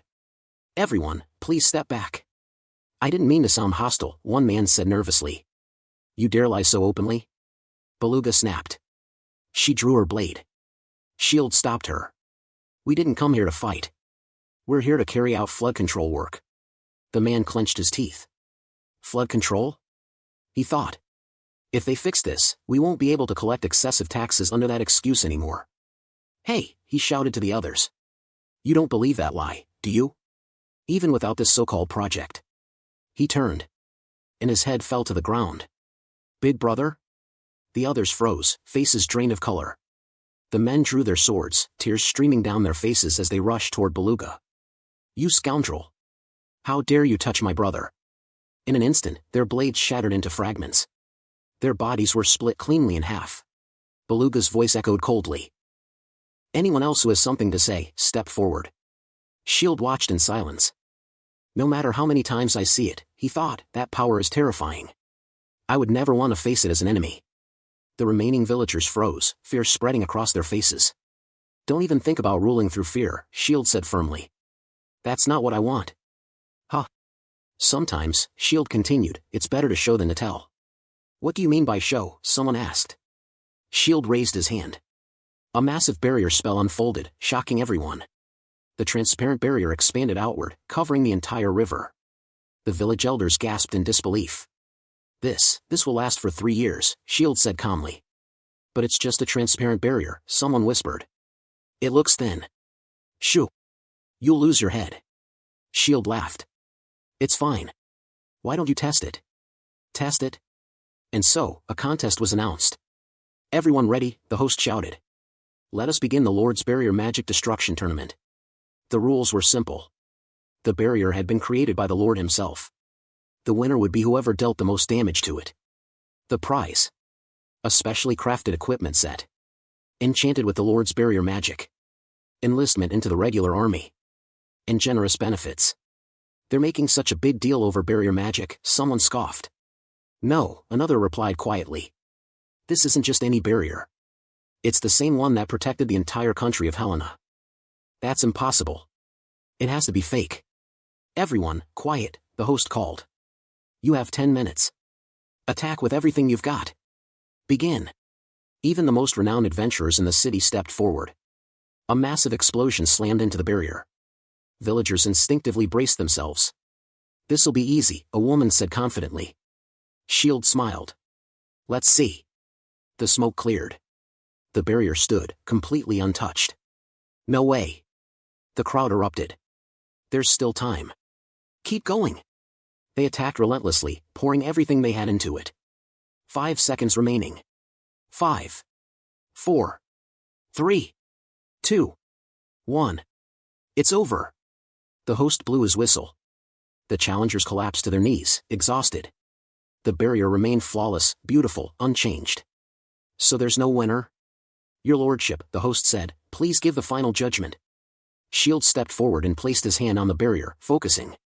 This attack here, he said after a moment. It was the most effective. The results were announced. The winner is, number 24. A massive warrior stood in shock. Cheers erupted around him. Beluga leaned toward Shield. My lord, what was the purpose of a tournament where no one could actually damage the barrier? Shield replied calmly. This lets us understand the combat strength of the residents. I see. Beluga's forces will begin recruiting soldiers soon, Shield continued. This data will be useful. Then he added quietly. Comrades should help one another. Right? Comrades. Beluga's expression softened. What? Shield asked. Let me guess, you thought I was useless, someone who couldn't do anything?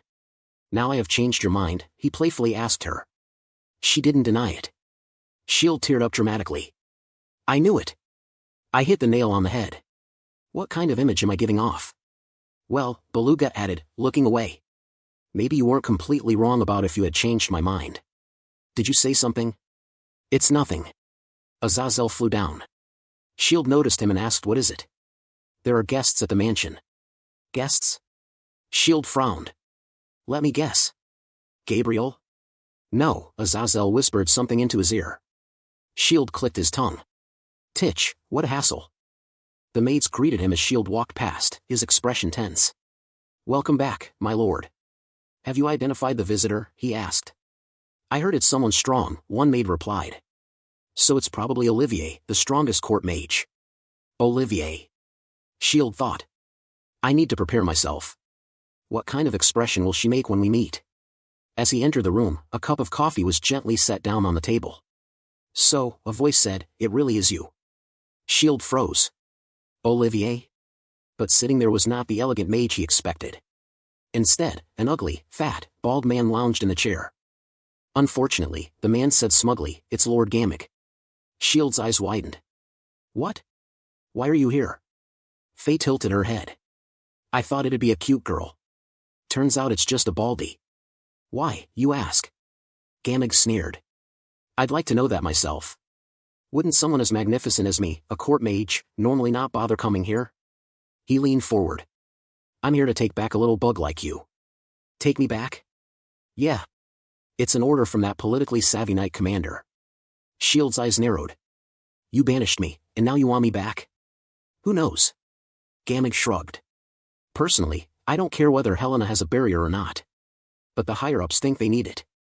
So the king wasn't involved in my banishment? I don't know the details, Gamig replied. But if you ask me, the only one who could oppose the knight commander is the king himself. Shield clenched his fist. Whatever's going on, I'm not going back to Helena. If you try to force me, I won't hold back. Oh? Gamig laughed mockingly. Don't tell me you're planning to fight me? He spread his legs into a sumo stance. At best, all you can use is barrier magic. Don't die on me now, the order is to bring you back alive. He smirked. You just got lucky becoming a court mage. I'll show you the power of a real one. Light erupted from Gamig's body, radiant and blinding, like a golden statue of Buddha. Shield shut his eyes. It's too bright, I can't open them. What's wrong? Gamig sneered. Even your precious barrier can't block light. Reflections of the bald mage scattered in 4 directions, forming illusions. This isn't even an attack, Gamig continued. It's just light. Your barrier won't work. Shield took a slow breath. Barrier magic isn't only about reflection. He closed his eyes completely. Barrier magic, detection. Gamig lunged. Shield pinpointed his true position. The next moment. Crash. Gamig's body was hurled into the wall, smashing it completely. Dust filled the room. Shield waited until it settled, then opened his eyes. Huh. Gamig was embedded in the wall like a grotesque painting. Food, Faye said casually. Hurry up. Faye, Shield asked slowly, did you do this? Yeah, she replied. Watching quietly would have taken too long. I'm hungry. Shield blinked. So to Faye, he was just a weakling. Kind of cool, Shield muttered, strangely pleased. Wait, are you okay? He asked Gamig, who wasn't responding. You're not dead, right? His hands trembled. Oh. He's alive. Gamig groaned, blood flowing from his nose as he smiled weakly. Don't think this is over. There are plenty more people after you. Compared to them, I'm nothing.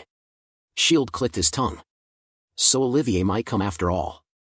If the strongest court mage really shows up, he thought, even my barrier might not be enough. I really need to strengthen my forces.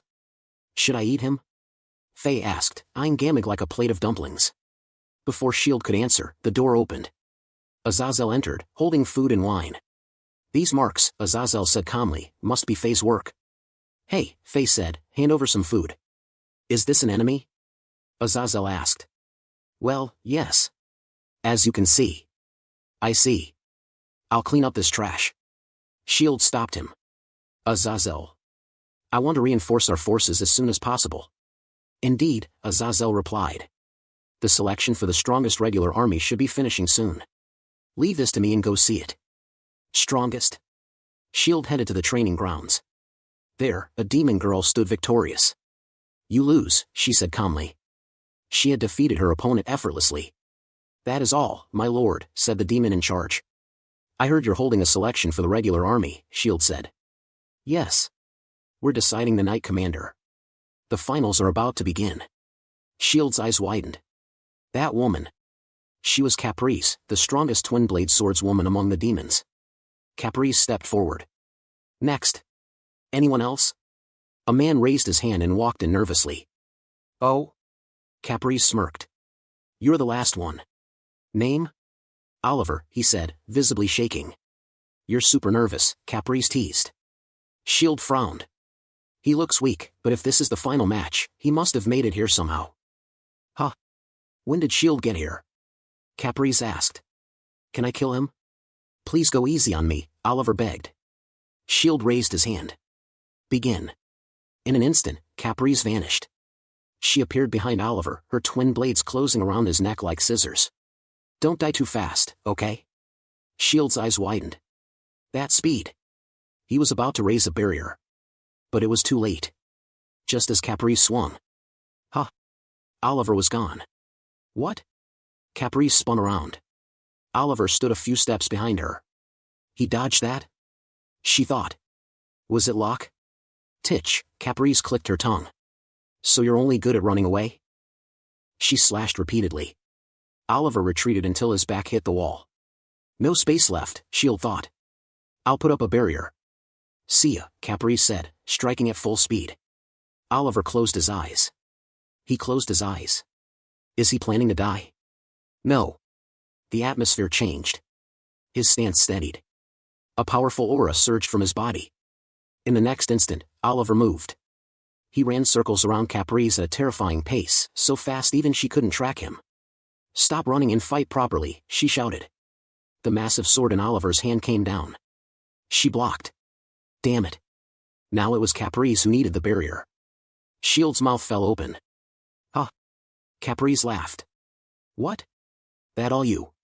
Before she could finish, her body was launched backward. KO. She collapsed, eyes still open. Shield stared in disbelief. An instant knockout. What the hell just happened? Caprice? Shield shouted as he ran toward her. Caprice slowly rose from the ground, her body trembling from the damage. She gritted her teeth, blood spilling from her mouth. Titch. Are you all right? Shield asked.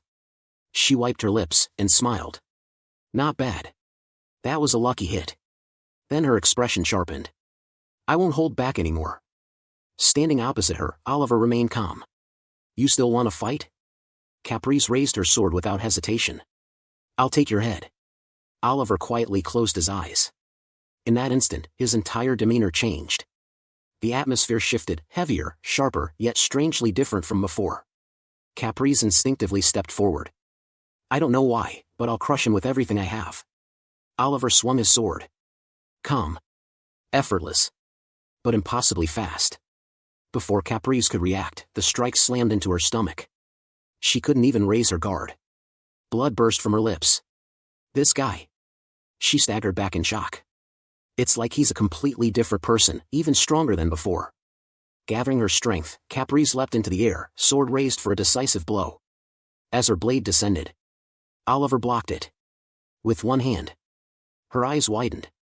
His eyes are still closed. Who am I even fighting right now? Using his blade as leverage, she pushed herself away, desperately creating distance. At this rate, this is going nowhere. Then I'll make it a battle of speed. Caprice unleashed a relentless flurry of attacks at full velocity. But... Oliver suddenly appeared directly in front of her. She hadn't even seen him move. His elbow locked around her neck. Her sword slipped from her right hand. A moment later, she was hurled into the ground. Before she could recover, another strike landed. Her second sword flew from her left hand. Caprice coughed violently, blood splattering the earth as she collapsed. Oliver stood over her. His blade rested against her neck. Shall we put an end to this? He lifted his sword for the finishing blow. Caprice smiled faintly. So, a loser can only accept death, huh? All right. That's enough. A barrier materialized instantly, surrounding her. Clap, clap. Shield stepped forward, applauding. Well fought. Both of you. As the tension vanished, Oliver's presence completely changed. His confidence disappeared, his posture shrinking.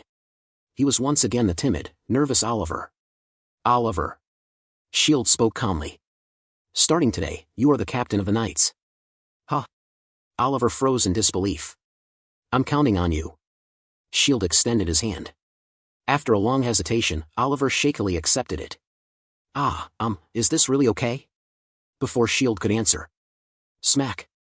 Caprice slapped Oliver's back playfully. Just accept it, Captain. Whoa! He nearly stumbled. Shield observed quietly. That power earlier. So this is what they call a gift. As expected of Lord Shield, Azazel said. That was the gift of possession. Shield turned. Possession? Gifts differ from magic, Azazel explained. They are rare abilities that defy the laws of nature. Oliver's gift allows entities to enter him once he relaxes both body and mind. Shield's face slowly paled.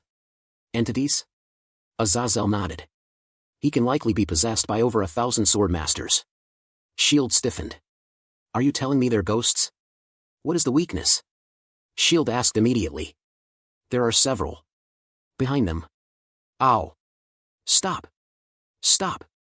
Caprice was already bullying Oliver, repeatedly smacking him with the flat of her sword while he cried helplessly. Shield sighed internally.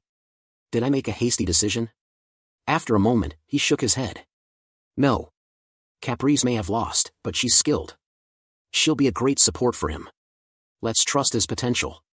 Later, Azazel presented a stack of documents. I've compiled the current tax records for your review. Shield began reading. Tax for when a boy is born? His eyes widened. Abolish it. Understood. Shield flipped the page. Tax for becoming overweight? Tax for cloudy nights on a full moon? At this rate, people will be taxed just for breathing. Azazel casually added. There's also a tax for having bad breath. What? Abolish everything. Start over. Azazel nodded. Although, Shield added thoughtfully, the overweight tax is kind of funny. A brief pause.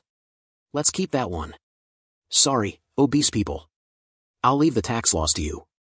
Yes, my lord. Azazel bowed. While inspecting the streets, a child suddenly ran toward Shield, his mother panicking behind him. Wow. It's that cool old guy from before. Shield froze. Old guy? Shin Kuan. Don't speak to the lord like that, his mother scolded, horrified. Shield waved gently. It's fine. That's right. Shield overheard the crowd murmuring among themselves. Our lord is truly an amazing person. Thank you so much for abolishing all those unnecessary taxes. I'm glad to hear that, Shield replied. So, how is everyone's life now? Thanks to you, my lord, everyone's spirits have lifted, one villager said. Agricultural production has increased as well. The lord is like a god to us, another shouted. Phew, Shield muttered. I was worried people might think I was running a reign of terror. No, not at all, the villagers replied. Only those who deserved it got what was coming. At that moment, an obese man raised his hand. But, the overweight tax is still. Ugh. Others quickly covered his mouth and dragged him away. Shield burst out laughing. You bastard. How dare you hurt a demon child? A shout rang out nearby. A human child stood smugly while a demon child cried. Adult demons gathered around, clearly furious. Bleh. Demons are bad, the human child taunted. They were inside a human village. I didn't do anything wrong, the boy insisted. You little, the demon adults growled. Wait, Shield said calmly, stepping in. Let's hear the human side of the story first. My lord, forget it, someone muttered bitterly. You're human too. There's no way you'd side with us. But he bullied me just because I'm a demon, the demon child cried. Shoo, his father said, trying to stop him. Tell me what happened, Shield said firmly, turning to the human boy. Demons should just leave human villages, the boy declared. Oh boy. Shield placed the child inside a barrier. Whoa. The boy panicked. Do you think demons are different from humans? Shield asked. But they have long ears, unlike us. I see, Shield nodded. But you have freckles. That makes you different too, right? Yeah. Does that mean you can't be my friend just because you look different? Shield asked, gently poking his cheeks. You can still be my friend, the demon child said softly. See? Shield smiled. You shouldn't say someone can't be your friend just because they look different. If people excluded you just for having freckles, wouldn't that make you sad? It would. To me, both humans and demons are family. That's why I want everyone to get along. Can you do that? Yes. Good. Shield removed the barrier. I'm sorry. I was wrong, the boy said. It's okay. We're friends now, right? Yeah. The children ran off to play together. Kids really are simple, Shield said. The demons laughed in relief. From a distance, Azazel quietly observed everything. Family, huh? After some time, Shield raised barriers across the city. Is this the power of humans? Azazel murmured in awe. It's like witnessing a miracle. Really, it's just a simple barrier spell, Shield replied. A simple barrier spell, huh? That's right. Now all I have to do is connect the barriers I've placed so far. Small barriers surrounded his mansion in the north, with 3 more covering the town areas in all directions. When they connected, a massive barrier enveloped the entire city. Even though it's my own country, Shield said softly, seeing it like this, it's beautiful. It really is, Azazel agreed. You look happy. I'm honestly just glad we can live in peace, Azazel said. It's not like we wanted to fight in the Gods' War after all. I see, that's true. Shield placed a hand on Azazel's shoulder. You've worked hard this past month. It's my job. I like that cool attitude of yours, Shield smiled. By the way, are you enjoying yourself here? Now that your seal is broken, are you glad? Who knows? I guess I was hoping for too much. But, Azazel said with a small laugh, it's better than it was 300 years ago. You laughed, Shield said, shocked. I did not, Azazel replied, returning to his usual expression. Shield ran off cheering. Ha ha. Come on, let's celebrate the completion of the barrier with a party. Meanwhile, in the capital of Helena, the captain of the knights, Carasaris, was kneeling. Akane, please. A small girl with twin tails, her body covered in scars, sucked on a lollipop grumpily. Heh. The proud and famous captain of the knights is bowing his head, she sneered. You must be desperate. Now that Gamig is gone, you're the only one I can rely on. I don't mind, Akane said. It's a great chance to study Shield's barrier magic. But I won't take orders from you, I'll do it my way. She turned and walked toward the door. Fine. Do whatever you want. I can't wait, she said, leaving the room. Outside, another woman entered. Elaine. That little brat, why is she here, she muttered. Could it be? She stormed inside and confronted Carasaris. Are you seriously sending that brat after Shield? She's selfish, won't follow orders, and is completely unreliable. And what exactly can a pompous person like you do? Carasaris snapped. Give me 2 knights as bodyguards, Elaine said coldly, and I'll solve everything. Huh. I have that weapon. She smirked, her eyes filled with schemes. Shield was on patrol. He and his bodyguard, Beluga, were roaming the shopping district. Feels like there are more merchants lately, Shield noted. Commerce seems to have developed since the completion of the barrier. My lord. Someone came running from behind, pushing a cart. Beluga immediately drew her sword and stepped forward. Hold it, Beluga, Shield said calmly. Let's hear what they have to say. Yes. She sheathed her sword. I'm a merchant who crossed the sea to get here, the man said, wearing a shady smile. I heard the position of Merchant Guild leader here was vacant. Humph, Shield replied. Didn't I make it clear that I don't accept bribes? Of course, I understand, the merchant said quickly. But perhaps the previous applicants simply lacked sincerity? He pulled back the cloth covering the cart. It's nothing much, but I can at least show this level of sincerity. Huh. Shield stared at the contents. This is impressive. Heh. The Lord of Myre is an easy mark, the merchant thought smugly. How did he even prepare this much money? Still, I refuse, Shield said flatly. Why? The merchant blurted out. Giving someone authority is a pain. The merchant was cut down instantly. Giving someone authority is a pain, Shield repeated. As expected of our lord, Beluga said calmly. He's a god who treats everyone equally. That's right, others murmured. Shield sighed inwardly. I came out to see how the people were really living, he thought. But I stand out too much to hear their true feelings. Can't be helped. Beluga, get the disguise ready. Yes. She bowed. It's ready. Beluga disguised him. Shield examined himself in the mirror. Perfect, he said, satisfied. Huh. Where'd Lord Shield go, he joked. Right here, Beluga replied, pointing at the reflection. I wasn't seriously asking, Shield said. I'll walk around by myself. You can head back. Yes. Please take care. As he walked, his hair bounced slightly. People immediately whispered. That's the Lord, right? Yeah, that's him. Ahem. Shield approached a few people.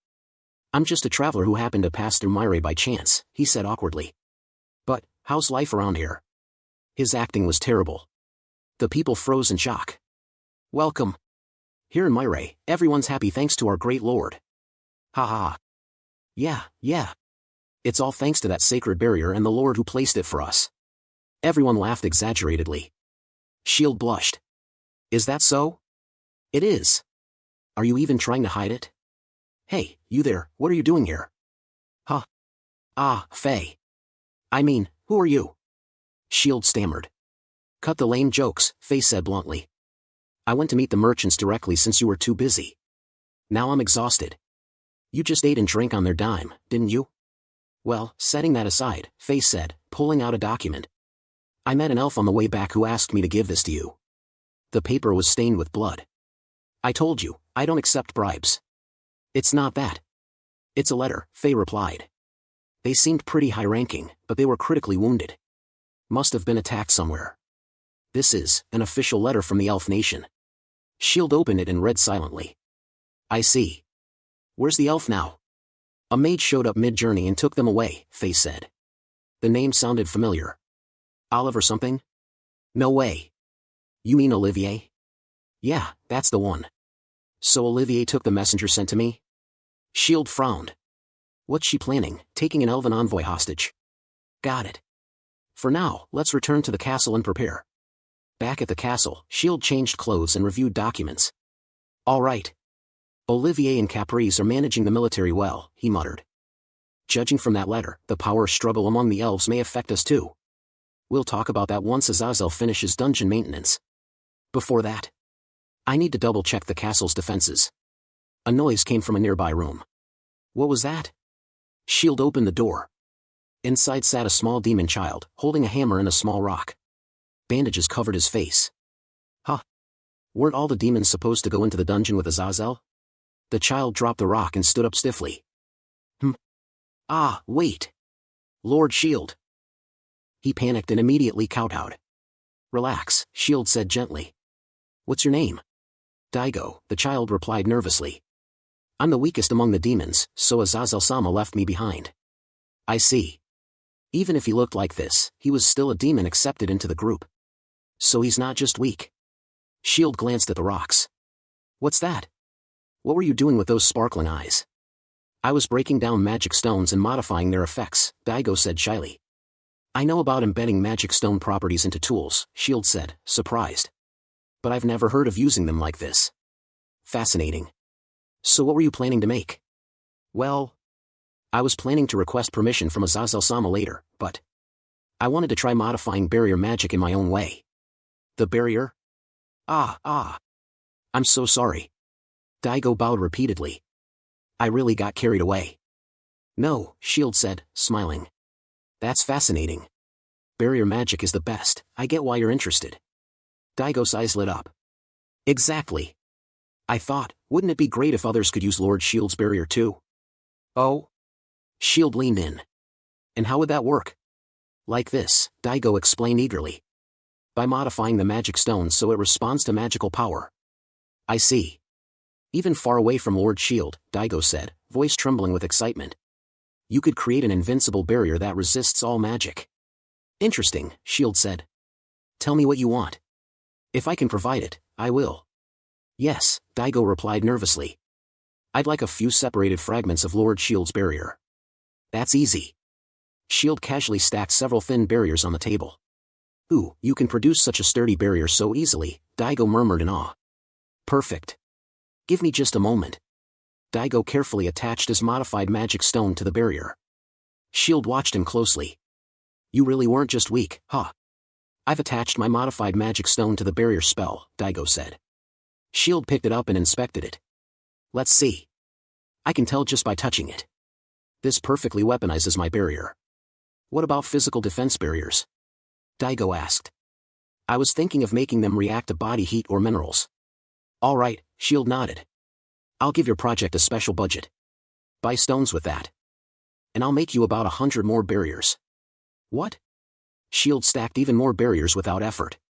Thank you. I don't even know how to thank you. I'm looking forward to it. Yes. I'll definitely do my best. Oh, by the way, Shield added. Daigo, can you do building repairs too? Huh. Daigo quickly repaired the wall destroyed during the previous fight. Well, Faye kinda went wild the other day, and the place is a mess now. Are you a genius or something?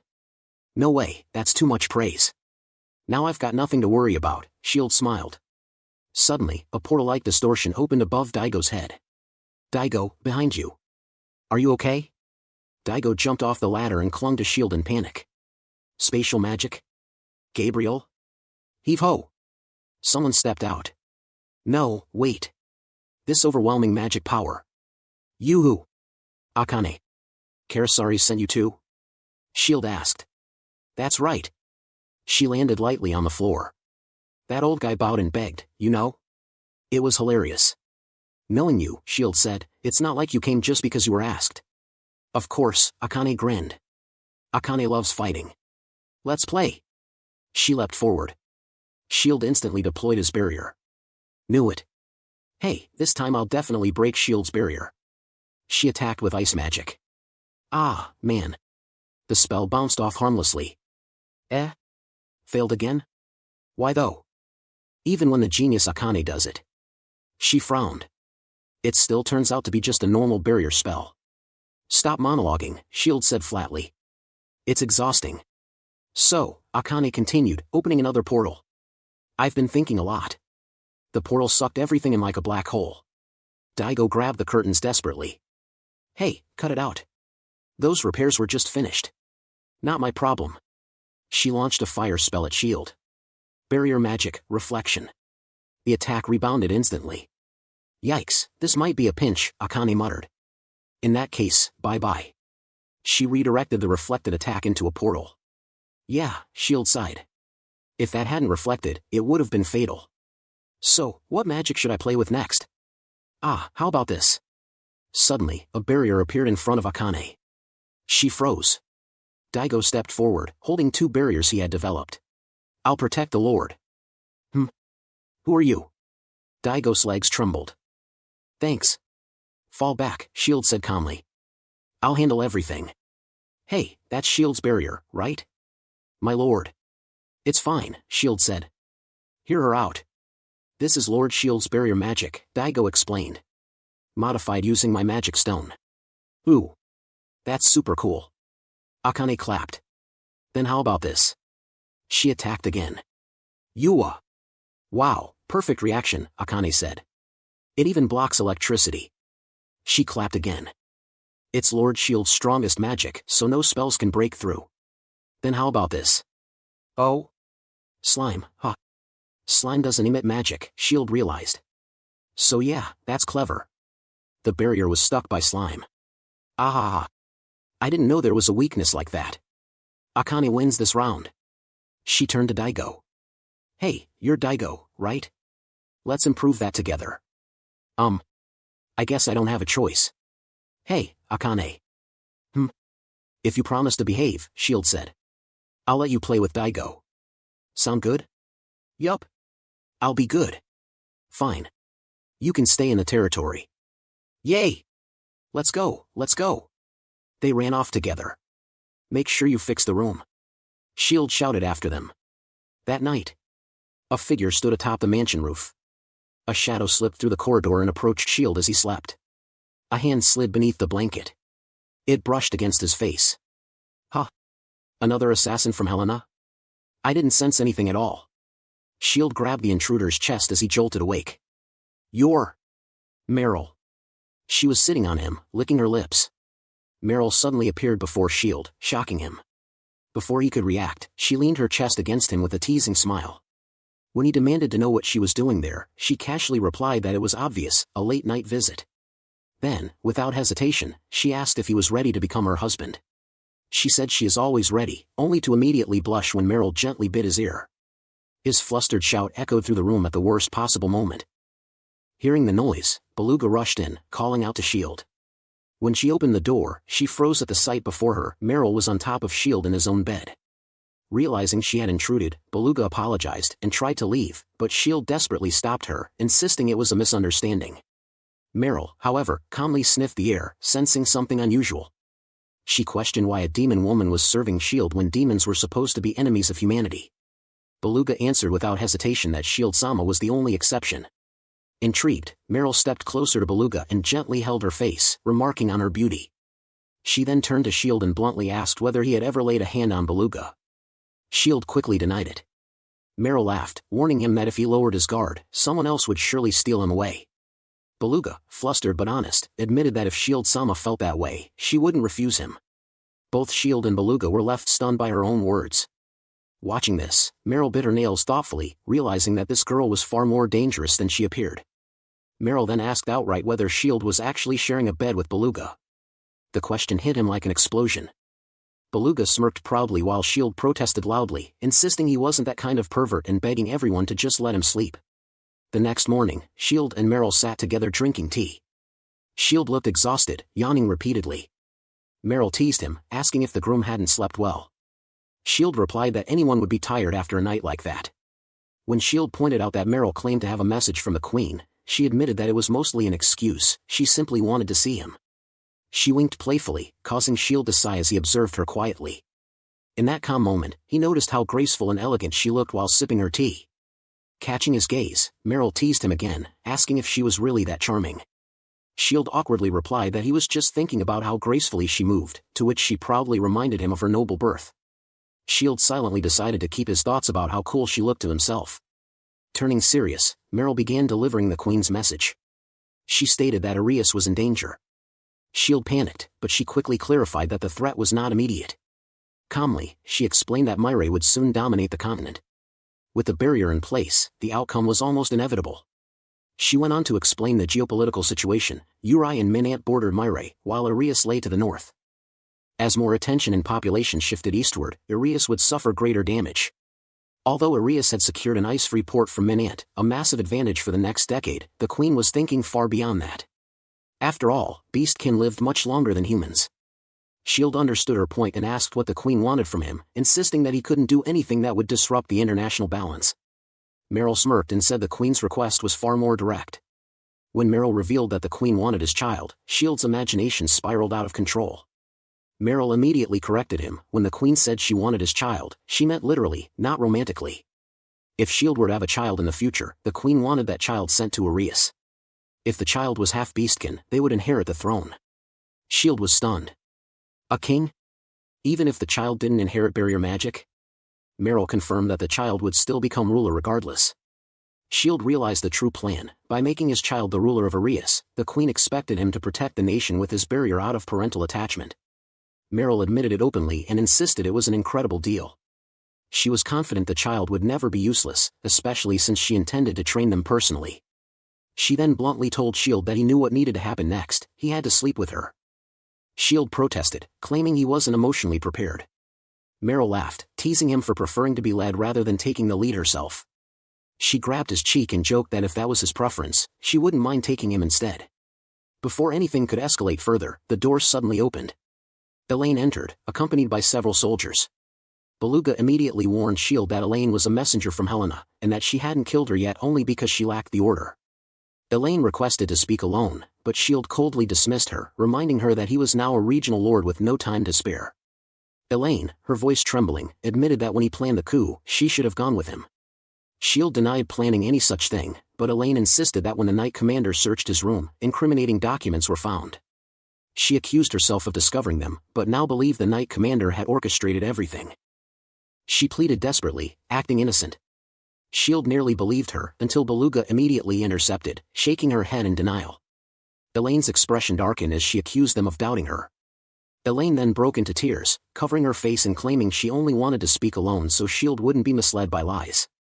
She begged him to believe in her. Beluga's silent reaction made the truth clear. This time, S.H.I.E.L.D. did not fall for Elaine's act.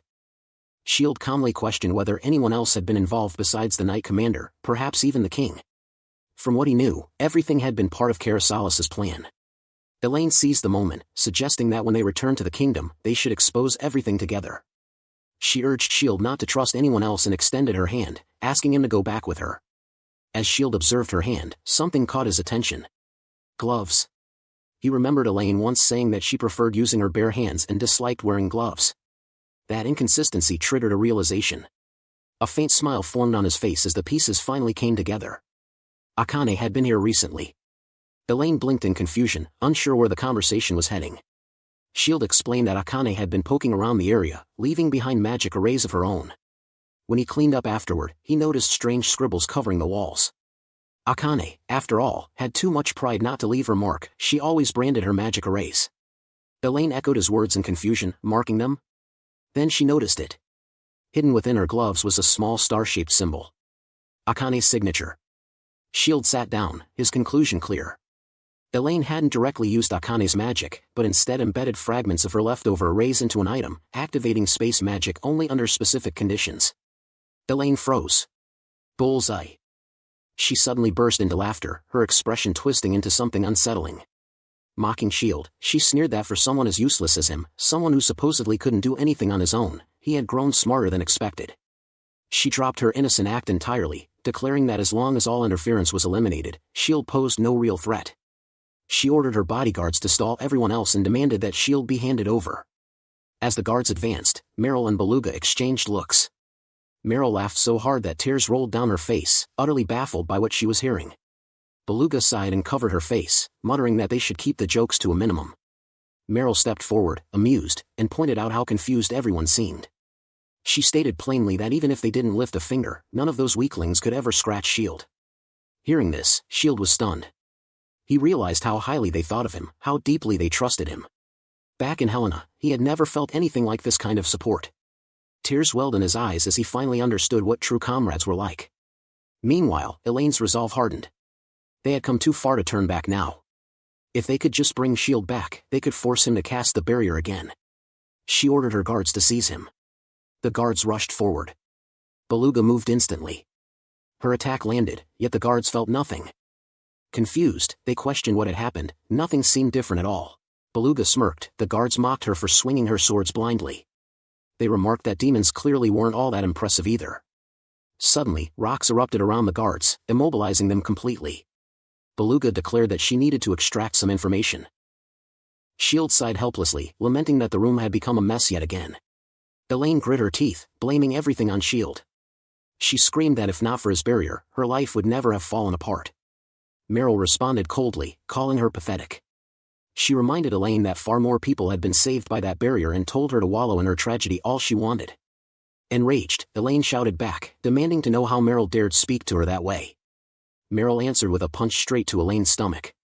Elaine collapsed unconscious. Meryl slung her over her shoulder and announced she was taking her with them. S.H.I.E.L.D. told her to do whatever she wanted. Looking around at the devastation, Meryl remarked that they would need Daigo again. A few weeks later, the room had been completely restored.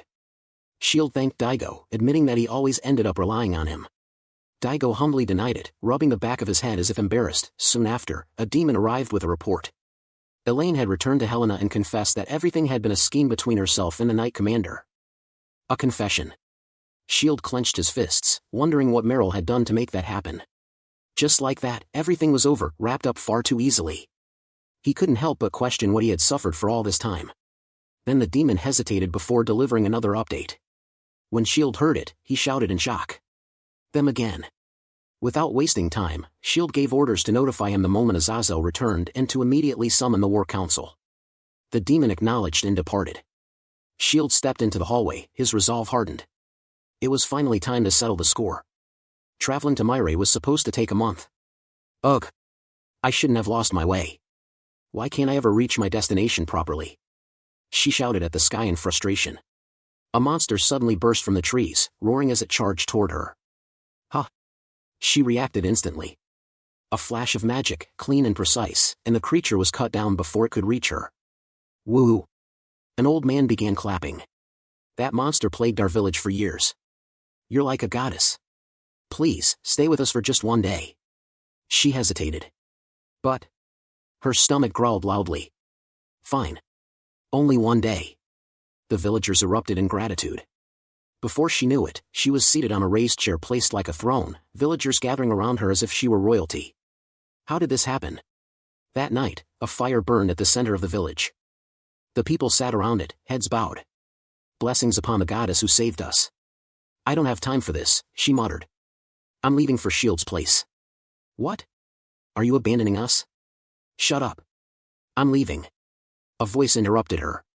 Hey. She turned sharply. What, is this magic? Two figures stood there. Shield, she began. No, the other replied coldly. It was Azazel. I heard there were worms plotting rebellion. Plain queen, even. You prepared a throne too, seems you went all out. What are you talking about? She snapped. Anyone who obstructs the Lord will be eliminated. Who are you? She demanded again. Now rot. Azazel fired his corruption magic. She barely dodged, but it brushed her hair. The strands began to decay instantly. It only touched my hair, and it's rotting? Her eyes widened. What kind of magic is this? To react that fast to corruption magic, Azazel narrowed his eyes. Seems you're worthy of pretending to be a queen. They circled each other. I need to see Shield, she said. Say that name again, Azazel growled, attacking. Rebellion, she scoffed, dodging again. His magic struck the side of a house, the wall instantly corroding. This ends here. Go to hell. He prepared another attack. The village. She clenched her teeth and ran. Titch. Azazel pursued her. Running away? Death is all that awaits you. She kept moving. We need to get away from the village. I can't fight him there. Magic gathered in her hands, forming thin, web-like strands. The risk is too high to counter that corruption head-on. I need an opening. She stopped and turned. From here on, the village won't be endangered. I can finally use magic freely. Threads shot from her fingers, spreading invisibly through the air. This is where the real show begins. Running away already over? Azazel sneered. Huh. He froze. My feet. Her magic had bound his leg. It was your mistake, chasing after me without thinking. Azazel laughed, magic gathering in his hands. Humph. You'll regret not binding my arms too. Their attacks grazed past each other as she narrowly dodged. Titch, her hand bled. It feels like a burn. This corruption damage will take time to heal. Prolonging this fight is bad. She leapt back. Azazel laughed, then something scratched his cheek. What? She smirked. You fell for it. Invisible threads tightened around him. Did you know? A spider's thread is about 1/20th the thickness of a human hair. I strung magic threads just as thin. His expression darkened. If you move carelessly because you can't see them, your head will come right off. Damn it, she turned and ran. Relax and enjoy the night air, she said over her shoulder. Azazel snapped his fingers. Titch. I'll report this to the Lord. A bat took flight, carrying the message. The bat tapped against Shield's window. Shield opened it. Huh? Azazel's bat? A message? He listened. A goddess strong enough to stall Azazel? Plotting a rebellion? The bat flew off. You're leaving already? Shield muttered. At least have an utter something. It left just like Azazel had. She's serious just like her master, Shield remarked. It seemed Olivier wouldn't be meeting Shield for quite some time. Shield sat in the room with Azazel, with Beluga standing nearby. Azazel had just returned from maintaining the dungeon. I apologize for calling this meeting so suddenly, Azazel said. But I thought we should urgently discuss the letter from the elves. Shield nodded and asked how much Azazel knew about the elf race. Azazel explained that during the War of the Gods, the elves sided with humanity, fighting alongside heroes summoned from another world. They were generally a peaceful race, living in forests, reading books, and valuing harmony. However, if they ever became serious enemies, they would be extremely troublesome. Shield listened quietly before revealing new information. While you were asleep, the situation changed. Among the elves, a dark elf named Idea appeared and seized power around 50 years ago. A dark elf? Azazel repeated. Yes. Unlike normal elves, dark elves are warlike. Idea is apparently ruling the elf nation through fear, a full reign of terror. Azazel frowned. It sounded as though the very nature of the elf race had been distorted. So the letter, are they asking us to liberate them from Idea? No, Shield replied. They were simply warning us that the danger may soon spread to the continent. Azazel was surprised. The elves had risked their lives just to deliver that warning, purely out of goodwill. That's why I called you here, Shield said. I want to rescue the elf messenger who brought the letter. We've just confirmed the location of Olivier and the elf. Azazel understood immediately and asked whether they should gather their subordinates. Shield stood up. This time, I'm only taking you and Beluga. As a precaution, have Caprice and Oliver stand by as backup forces. The other demons are strong, but this enemy is dangerous. Azazel asked if the opponent was truly that powerful. Yes, Shield answered. We're moving with a small group. They arrived at and near the target location. Standing outside a room, Beluga spoke quietly. In the worst-case scenario, please defeat the enemy, even if it means sacrificing me. Shield shook his head. I appreciate the sentiment, but I won't allow that to happen to an important comrade. If things turn bad, we retreat. Be prepared. Beluga nodded. Shield kicked the door open. Olivier. Stop this foolishness and release the elf. Inside, Olivier was sitting on a chair, barely covered with a small towel, while an elf woman lay sleeping on the bed. Shield froze, blood instantly rushing from his nose. Azazel covered his eyes with his hands, peeking through the gaps, while Beluga stared at Shield with suspicion. Olivier immediately attacked, launching a massive fire spell. Barrier magic. Shield blocked it, but the impact was enormous. The room was scorched black, reduced almost to charcoal. As expected of Olivier, Shield muttered. Without the barrier, I'd have been turned to ash. Olivier glared at him. Peeping on a woman changing, who do you think you are? Azazel remarked Shield that she was the mage who once called herself a goddess and incited the people. Olivier prepared another spell, then suddenly realized who she was facing. Shield? Her anger shifted into confusion. Why the hell are you here? That's my line, Shield replied. The Knight Commander was dismissed. Why are you still following his orders? I'm not here on that idiot's orders. Shield blinked. Then is this some personal grudge? Why would you assume that? Then why are you here? Olivier's voice dropped. To see, huh? What? She exploded. I said I came to see you. That's all. Got a problem with that? Shield's nose bled again. What is this adorable reaction? He turned toward Beluga for confirmation. Beluga pouted. There is no hostility. Azazel asked Beluga. You seem strangely upset about something. Anyway, don't look this way. Shield looked genuinely confused. Aren't you planning a surprise attack or something? Smack.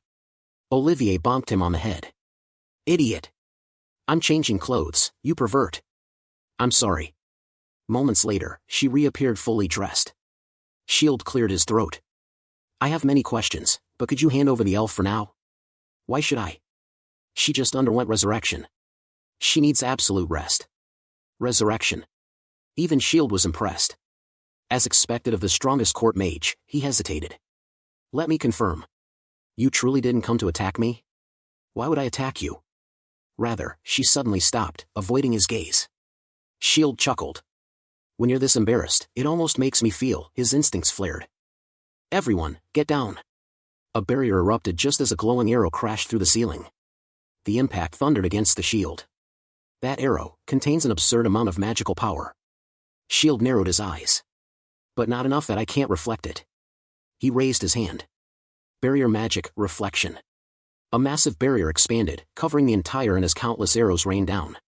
Then, they vanished. Shield froze. What? They disappeared, without reflecting? That light arrow, is it magic? Shield muttered.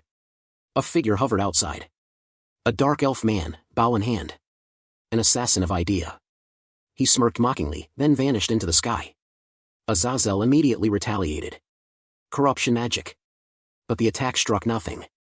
He was deliberately provoking us. Shield's expression hardened. Azazel. Have Caprice and Oliver pursue him immediately. Capture him before he can report back. Yes, sir. Shield turned toward Beluga. Guard the elf. Do not leave this place. Beluga nodded firmly. Yes, Lord Shield. No need to protect Olivier, she isn't fragile. I don't like the way you said that, Olivier pouted.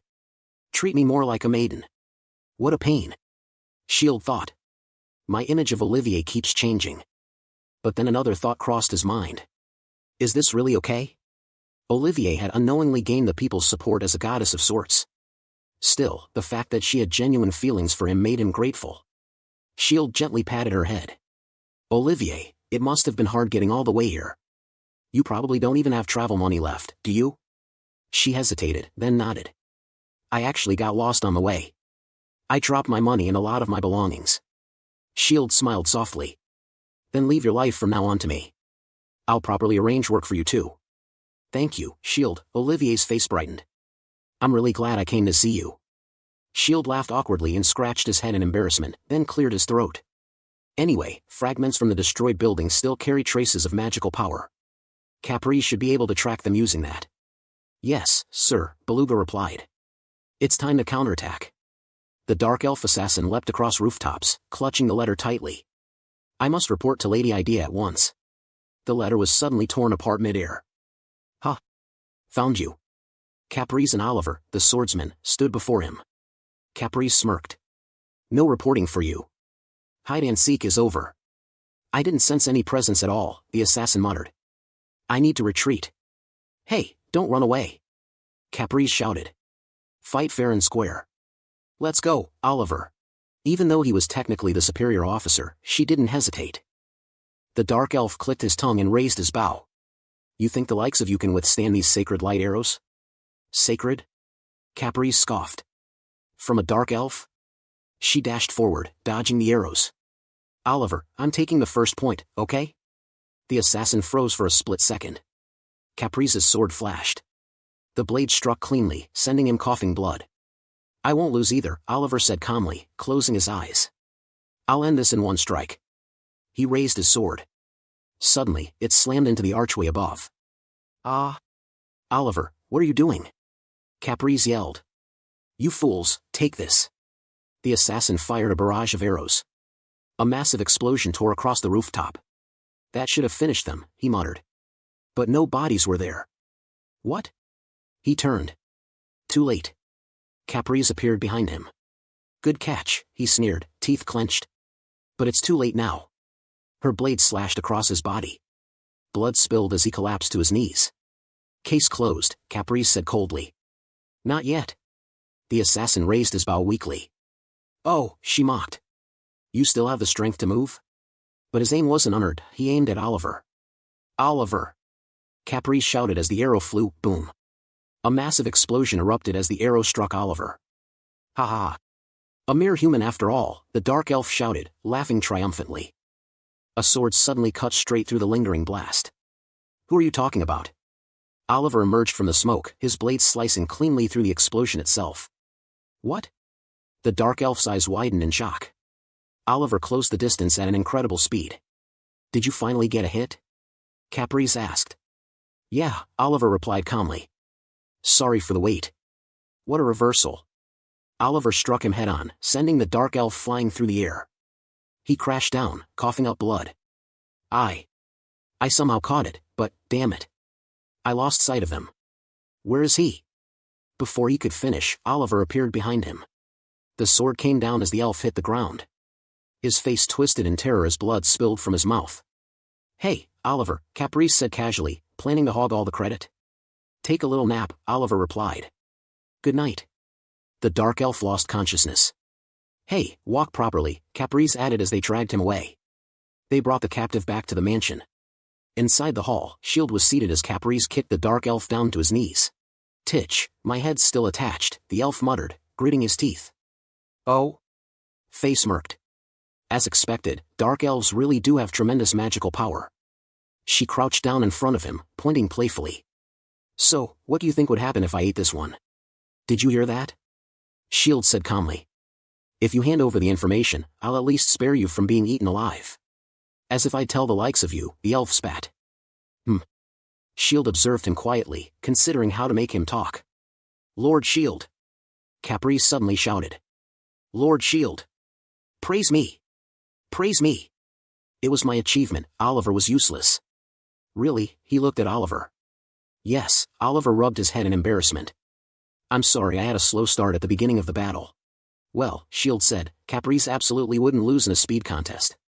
Normally, no one could withstand 2 strikes coming at that speed. He gently patted her head. Well done. You demons are truly excellent. Yay! Lord Shield praised me. Caprice beamed. She was the only demon who had started with a defeat back then. I might have unconsciously underestimated her, Shield thought.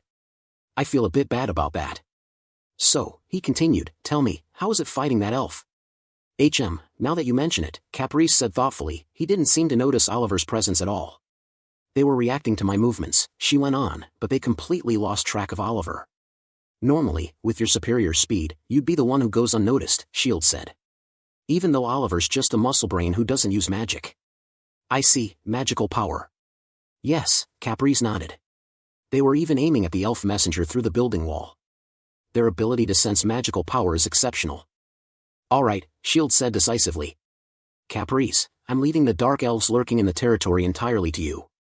Fight them with your magical power suppressed. Lord Shield, give me some work too. Oliver cried, clinging to his leg. I beg you. You go practice drawing hits with possession first, Shield replied, then I'll assign you dark elves too. No way. Is your conversation over? The dark elf suddenly stood up, drawing an arrow. To think you still had the will to resist, he sneered. But the moment you called out like that, you became third-rate. If I can't take the information back, he continued, then I'll give my life to eliminate Lady Idea's enemy. Die, Shield Rayless. He released the arrow. Lord Shield, everyone shouted. Shield caught the arrow with his bare hand. What? I see, Shield said calmly, examining it. That attack shouldn't have been something a simple barrier could block. The dark elf froze in shock. That's right, Shield continued. When I used magic reflection earlier, I couldn't deflect it. Because this isn't magic. What? It's pure magical power itself. Magical power. Yes. Apparently, you compress raw magical power to attack. I had a hard time adjusting the barrier so it wouldn't break. Then that means... Yes, Shield said, raising the arrow. Now that I've verified how your attack works, it's time to return this arrow to its owner. He threw it back. The arrow pierced through the dark elf as his body dispersed into nothingness. So magic reflection is the countermeasure against dark elves, Shield concluded. Azazel, he continued, reorganize our forces based on this. Yes, sir. Minant is close by as well, Shield added. I need to inform Gabriel. Send a messenger to Minant, any suitable human will do. Demons are excellent, he said, but they're few. I don't want to waste them. About that, Azazel said quietly, there's a small matter I'd like to discuss. Faye observed them quietly. Allocate personnel there as well. Bring everyone. Yes, understood. So you're planning to call them too, Faye said with a faint smile. This should get interesting. After that, Shield walked through the hallway as the maids greeted him respectfully. Our military strength has stabilized now, he thought. Next comes maintenance of military equipment. How far along is Daigo's shield development? Faye was seated in the dining hall. Faye, stop just eating and help me. What are you talking about? She replied casually. I'm working hard too. Oh my, if it isn't the Lord. Someone stood up near Faye.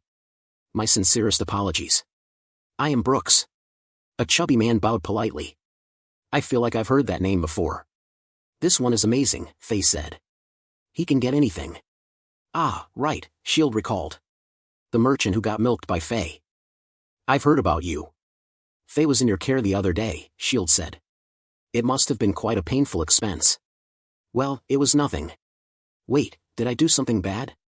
No, Shield replied. Well then, let's talk while I eat too. I'll have the maid prepare everything. In that case, Brooks hesitated. I have a precious golden tableware set imported from a foreign land. Shield picked up a spoon from the set. Indeed, this quality is something I've never seen before. He took a bite of the food. Maybe because the meat got cold. I'd like a bit more flavor. He opened a bottle. In that case, Brooks said eagerly, how about truffle oil? He poured some oil over the steak. How do you even get these things? Shield said, impressed. Nice aroma. There's nothing I can't obtain. Faye nodded. This one apparently does business at sea too. He owns several merchant ships, and he's said to have shipbuilding skills that command real respect. Shipbuilding? Shield's eyes narrowed slightly. Myre already faces the sea. If we could secure warships, we'd gain a major advantage in a war against the Dark Elves. I can see why Faye introduced him so confidently. You're too kind, Brooks said modestly. Actually, I've been to the Elf Island. The Elf Island? Shield asked. Is that true? Yes. Many times. Never forgetting a route I've traveled once is my forte. In that case. Hey, Brooks. Yes? Do you like children? They moved to another room. Hello there, kids. Inside were 3 children, Daigo, Akane, and Lumis, working on barrier magic. Shield, this place is the best. Akane said brightly. Every day is super fun. That's good to hear, Shield replied. I'm just grateful you're not running wild at least. Thank you for taking the trouble to come to such a place, Daigo said sincerely. Daigo is a good kid as always, Shield said, patting his head. These children, Brooks asked. Shield explained, they are currently researching barrier magic. Akane, Lumis said sternly, continue practicing without rest. Okay, Akane replied. But this isn't practice, it's just playing. She immediately launched an attack. Lumis blocked it with a barrier. Same power as always. Alright. Daigo brought forward a barrier panel. Oh, they've got their roles properly divided, Shield noted. Hey, Shield, Faye said. This girl's barrier is amazing. Not as strong as yours, but it might actually be sturdier than Akane's. Oh? That's interesting. It's only natural, Lumis said confidently. I will become the Lord of Myre. Then how about this? Akane said, launching a fireball. Barrier, water attribute enhancement. The attack was blocked. Oh? I see. To increase the barrier's strength, Shield said, she imbues it with an attribute opposite to the attack. It's something she can pull off because she has aptitude for multiple magics from the start. Teach me other magic already. Akane complained. No way, Lumis snapped. You'll continue learning barrier magic from now on. Don't screw with me. Shut up. I hold the power of life and death over you. Akane's eyes welled with tears as she glared at him, desperately holding back her frustration. Lumis, are you done already? Akane asked. No, Lumis said coldly. I'll surpass that man with barrier magic. That's a relief, Daigo muttered. Akane, please give this side one too, Daigo said, holding out 2 more barrier shields. She attacked again. What are those shields floating in the air? Brooks asked. Ah, Shield replied, those are auto shields. Even though it looks like play, it's steadily strengthening our military. They're all just children, Brooks murmured. Yet so amazing. In all my trades, I've traveled everywhere, and even I have never seen anything like this.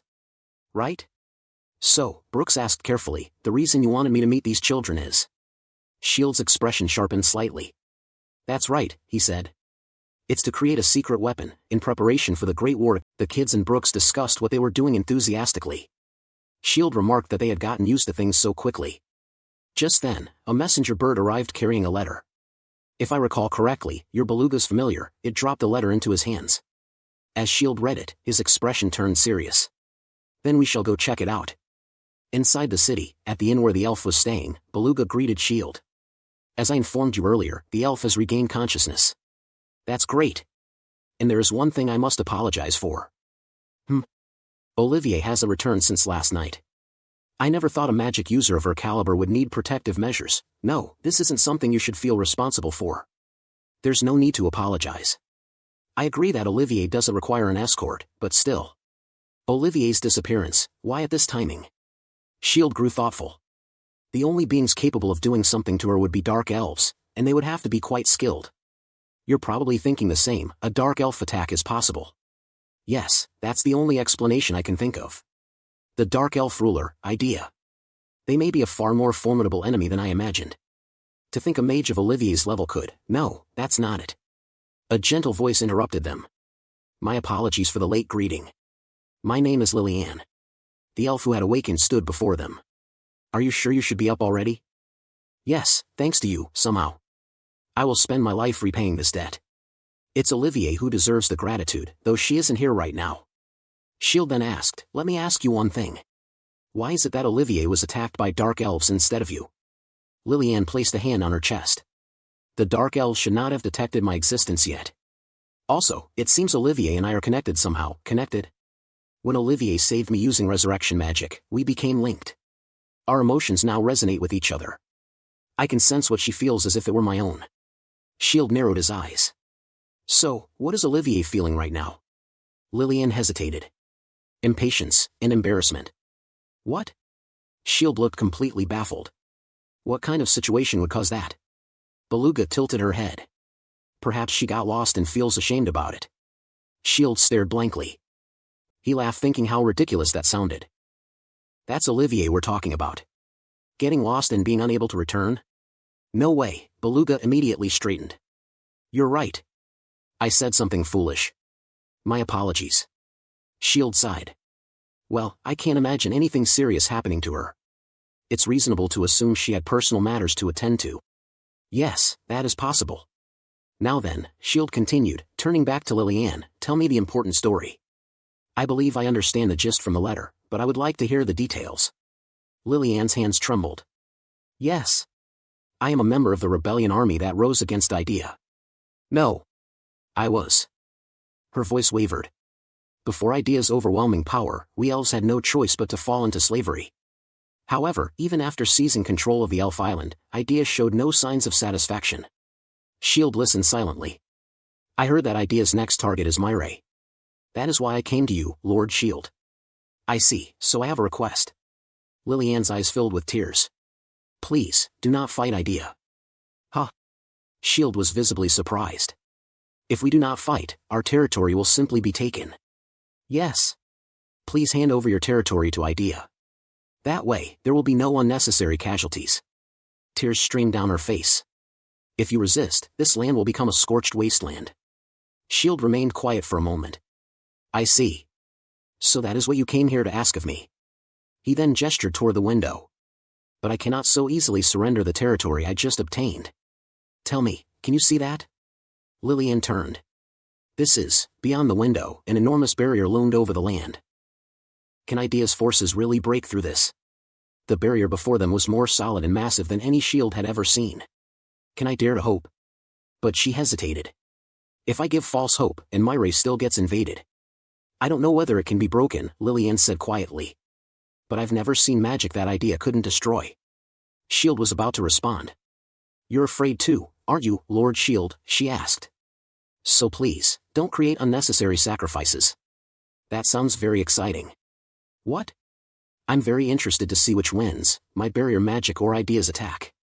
Liliane stiffened. I've heard rumors that Lord Shield's barrier is the strongest. But defense alone can't counter Idea's power.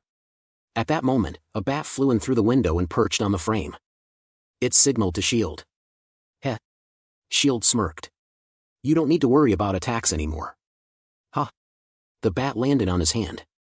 Preparations are complete. He placed it on his shoulder. How about we go see it together? At another location, Azazel, Shield, and Liliane stood watching from above.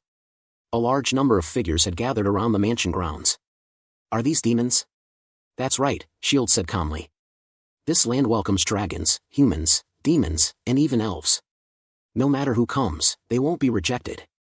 I decided to make it that kind of land. My apologies, Azazel said. I thought it best to let them greet Lord Shield first. It's fine. Take your time. You all had a long journey, didn't you? Yes, yes, yes. It was a long journey. A pair of hands clapped loudly. A man dressed like a scarecrow, or perhaps was a scarecrow, stepped forward. And a long, pointless waste of time too. So this human is going to be our leader, he said, observing S.H.I.E.L.D. closely. Not satisfied. Yes, yes. Not satisfied at all. Yes, yes. Stand back, Tick-Tock, Azazel warned. Tick-Tock removed his hat and bowed exaggeratedly. Then he tilted his head and stared at S.H.I.E.L.D. I knew Tick-Tock would be difficult to control, Azazel said quietly. But I judged his unique magic worth bringing along. I'll silence him immediately. No need to use corruption magic, S.H.I.E.L.D. said. Even if they regenerate, pain still hurts, right? I'll handle it. S.H.I.E.L.D. stepped forward. Tick-Tock, I understand you're dissatisfied. Nobody wants to follow someone weak, right? Yes, Tick-Tock grinned. You understand a demon's heart well. He put his hat back on. So how will you make us obey? With force, of course. Yes, yes, that's good, Tick-Tock laughed. Time is cruel. No matter how beautiful or strong something is, everything decays. He raised his fingers like clock hands pointing to 3 o'clock. Time magic, super slow. The world froze. Everyone stopped moving. Everyone, except S.H.I.E.L.D. He looked around in shock. What happened? Nobody's moving. He touched Azazel. No response. Huh. Sweat formed on Tick-Tock's face. Why can this one move? What the hell? S.H.I.E.L.D. himself couldn't understand it. So normal attacks don't work, huh? Tick-Tock leapt back, time still frozen. You'll stay stopped for about a week. I'll make you my toy in the meantime. He snapped his fingers. Time magic, super slow, extreme. Barrier magic, reflection. I barely made it in time. Tick-Tock was suddenly bound by his own magic, frozen mid-motion in an awkward pose. Huh? S.H.I.E.L.D. asked aloud. Why did they suddenly stop? Tick-Tock's magic manipulates time, Azazel said. You can move now. My apologies. I let my guard down. They probably won't be able to move at all for a week. A whole week like this? Yes. Just like that. I see. If controlled, that power could become a formidable weapon. I'll carry them to the stables, Azazel said. You're cruel, S.H.I.E.L.D. laughed. Then he stepped forward. Well then. I am S.H.I.E.L.D. Rayless, autonomous Lord of Myre, the one who will command you. I don't intend to dominate you.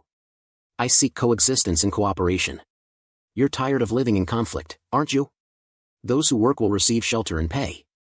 This land will become a home, for you and for me. Live freely. Enjoy life to the fullest. Are there any complaints? If anyone has complaints, bring them to me now. I'll help you understand. At that moment, a towering man, twice S.H.I.E.L.D.'s size, stepped forward. You're next.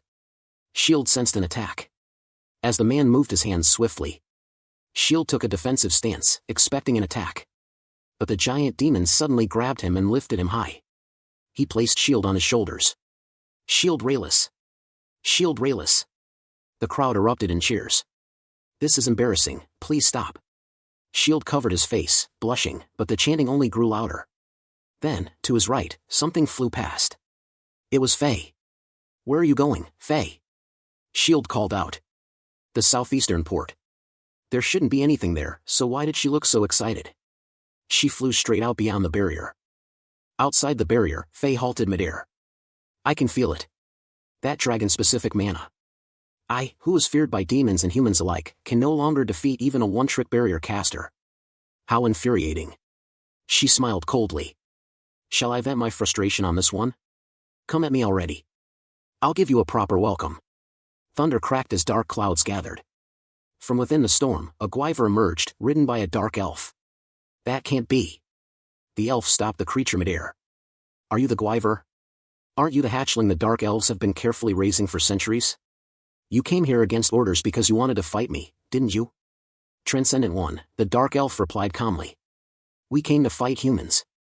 We have no desire for pointless conflict. That won't do, Faye said. I'm indebted to this land now. So there's no avoiding this. Of course not, the elf said. Prepare yourself. Then let us begin. Faye transformed into her dragon form. Both took to the sky. She roared, and the sound sent the Gwyver into a frenzy. Go, Gwyver. Thunder breath. Oh? Faye smiled. Let's see how strong it really is. A bolt of thunder erupted from the Gwyver's mouth, racing toward her. But Faye caught it with her bare hands and stopped it effortlessly. The dark elf and the Gwyver froze in shock. Then she swallowed the lightning like candy. She licked her lips. Underwhelming. I thought this might be more entertaining. Let's finish this quickly. Gwyver, calm down, the dark elf shouted as the beast trembled with rage. The Gwyver lunged. How dare you insult me? Faye vanished. In an instant, she reappeared behind it. When did she? The elf turned. But Faye grabbed the Gwyver's tail and hurled it downward. The massive body crashed into the ground, completely unconscious. The dark elf was thrown off, coughing out blood. Wake up, hurry, he looked up. Faye was already in the air. She unleashed a dragon breath. Flames swallowed everything. Nothing remained but ash. Faye returned to her human form. That was refreshing. Meanwhile, elsewhere, inside a castle, Idea-sama, a soldier, knelt before her. The Gwyver was defeated. Foo. Idea laughed softly, a wine glass in her hand. She crushed it. Things are getting more interesting by the minute. Few days later, somewhere in his territory, Shield stood inspecting the lands. Is this Samaltoria? Shield asked. Yes. This is the northern land bordering the Uri kingdom, Beluga explained. I informed them in advance about the inspection. Are you really planning to move the castle here? Azazel asked. Recently, when Faye went out, an earthquake caused considerable damage to the castle, Shield replied. And the number of demons has increased by several hundred. He looked around. A vast plain, facing the sea, with a river flowing through it. Why hasn't this land been developed before? Azazel hesitated. Well, you'll understand if you walk a little further. Shield stepped forward. Azazel reached out. Wait. Too late. Boom. The ground exploded.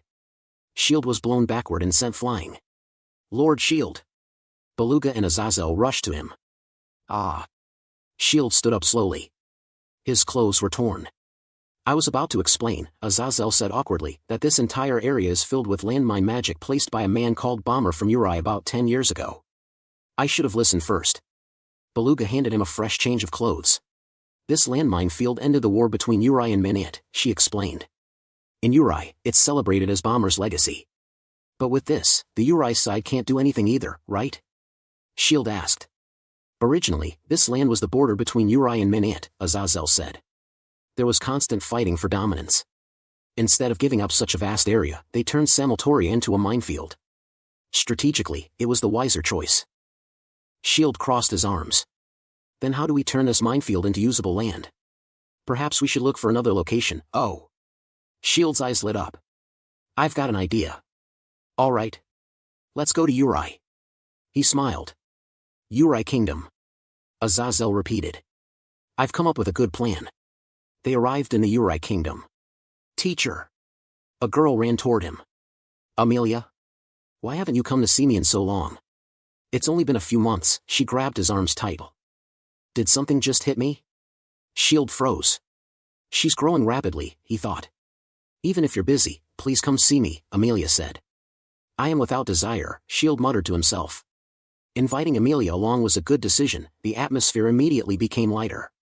A middle-aged man with a beard approached them. Who is that? Shield asked. The bald, bearded man stepped forward. I am the Chancellor of the Uri Kingdom, acting in place of our still young king. He glanced at Azazel and the others. Are you not demons? Why would a hero be accompanied by demons? It would be a shame for such a glorious achievement to be tarnished by the demon race. Shield frowned. Huh. If you're troubled by your subordinates, I can provide you with replacements. I don't need any, Shield replied coldly.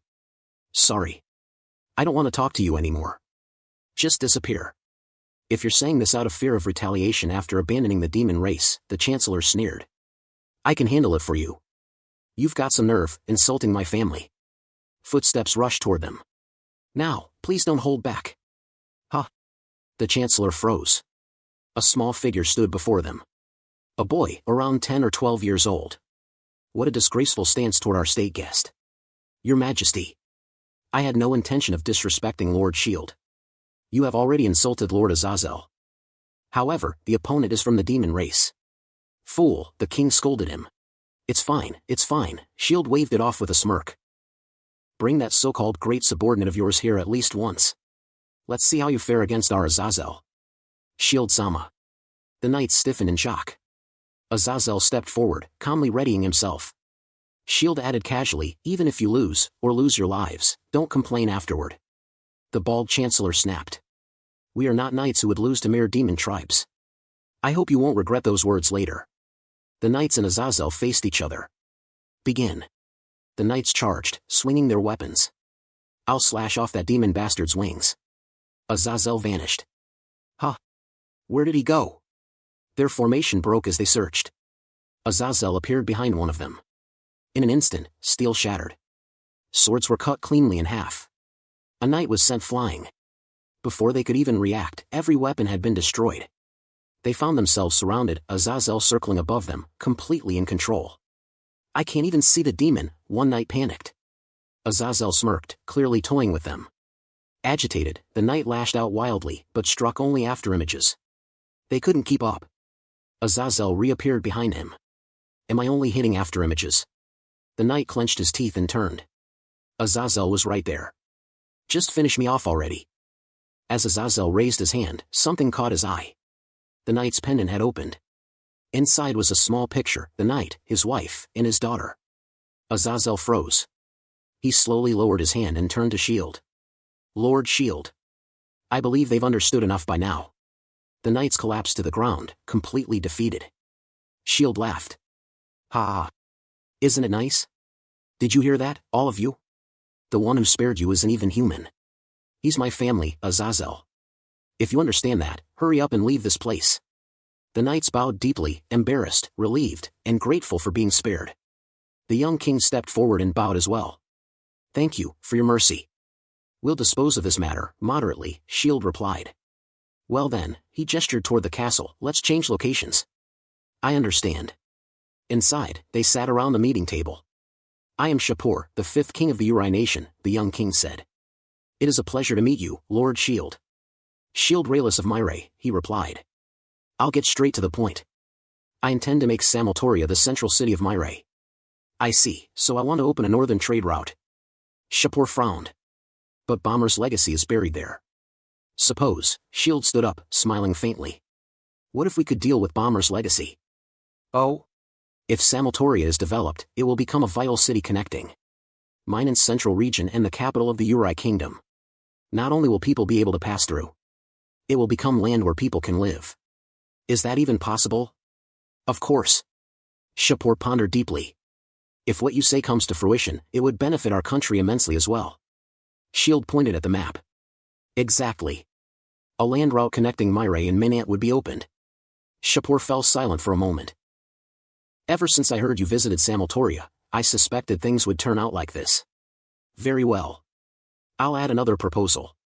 Once Bomber's legacy is removed, I will grant you the Uri borderlands surrounding Samoltoria as well. Huh? Shield was genuinely shocked. From our perspective, this is not an offer we could refuse, he said. But it's too generous. I need to know the reason. I understand. Shipur pointed at the map. To be honest, we also struggle with the Samoltorian plains. If you proceed north across them, you'll reach a fortress city that protects our capital region. Building a town outside the walls is always fraught with the threat of external enemies, Shipur said calmly. An extremely cautious stance is required for development. Besides, even if our relationship with Minant worsens in the future, it would be difficult for us to advance with Myre standing in between, protected by that sacred barrier.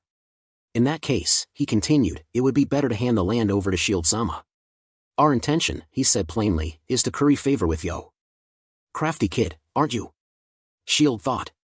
But I like it. Then there's no reason to refuse, Shield said aloud. Let's proceed. They shook hands. Shipur ordered the royal seal to be brought. Shield sipped the tea placed before him. Nice fragrance, he thought. I hope this tea gets traded in Samoltoria someday. Shield-sama, may I ask you something? Shipur said. What is it, King Shipur? I've heard you're building large warships in your territory, the young king said. I'd like to know their purpose. Don't worry, Shield replied easily. They're not meant for the Uri kingdom. I intend to maintain peace with both Uri and Minant. Then why build them? To defeat the Dark Elves. What? The answer clearly caught Shipur off guard.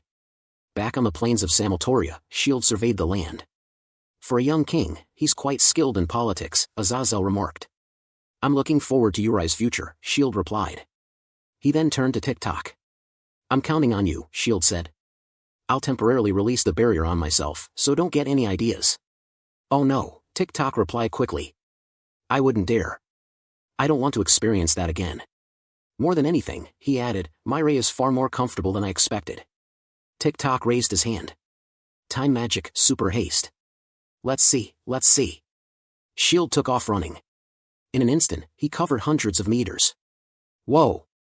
I can run hundreds of meters in 1 second. At this rate, he laughed. I can step on all of Bomber's legacy within a week. Fufufu, shall we begin? Shield dashed across the plains, laughing like a child. So the plan is to crush all the mines like that? TikTok asked. Huh? Shield glanced back. Samotoria cleared through sheer brute strategy, Shield muttered. How about this, what if we do it like? The ground suddenly trembled. Huh? Lord Shield! Azazel shouted. Damn it, Azazel realized. I didn't think about the chain reaction.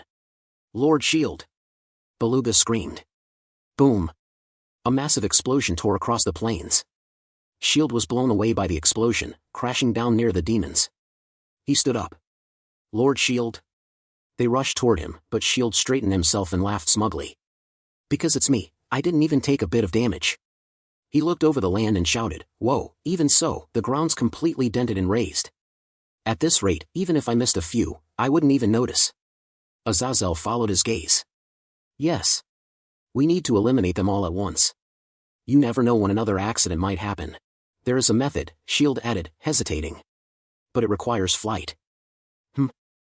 Beluga stepped forward. In that case, I have an idea. Huh? She whistled sharply. A massive griffin descended from the sky and landed before them. Oh! This is my griffin, my familiar, Beluga explained. How about riding it? The griffin stood proudly.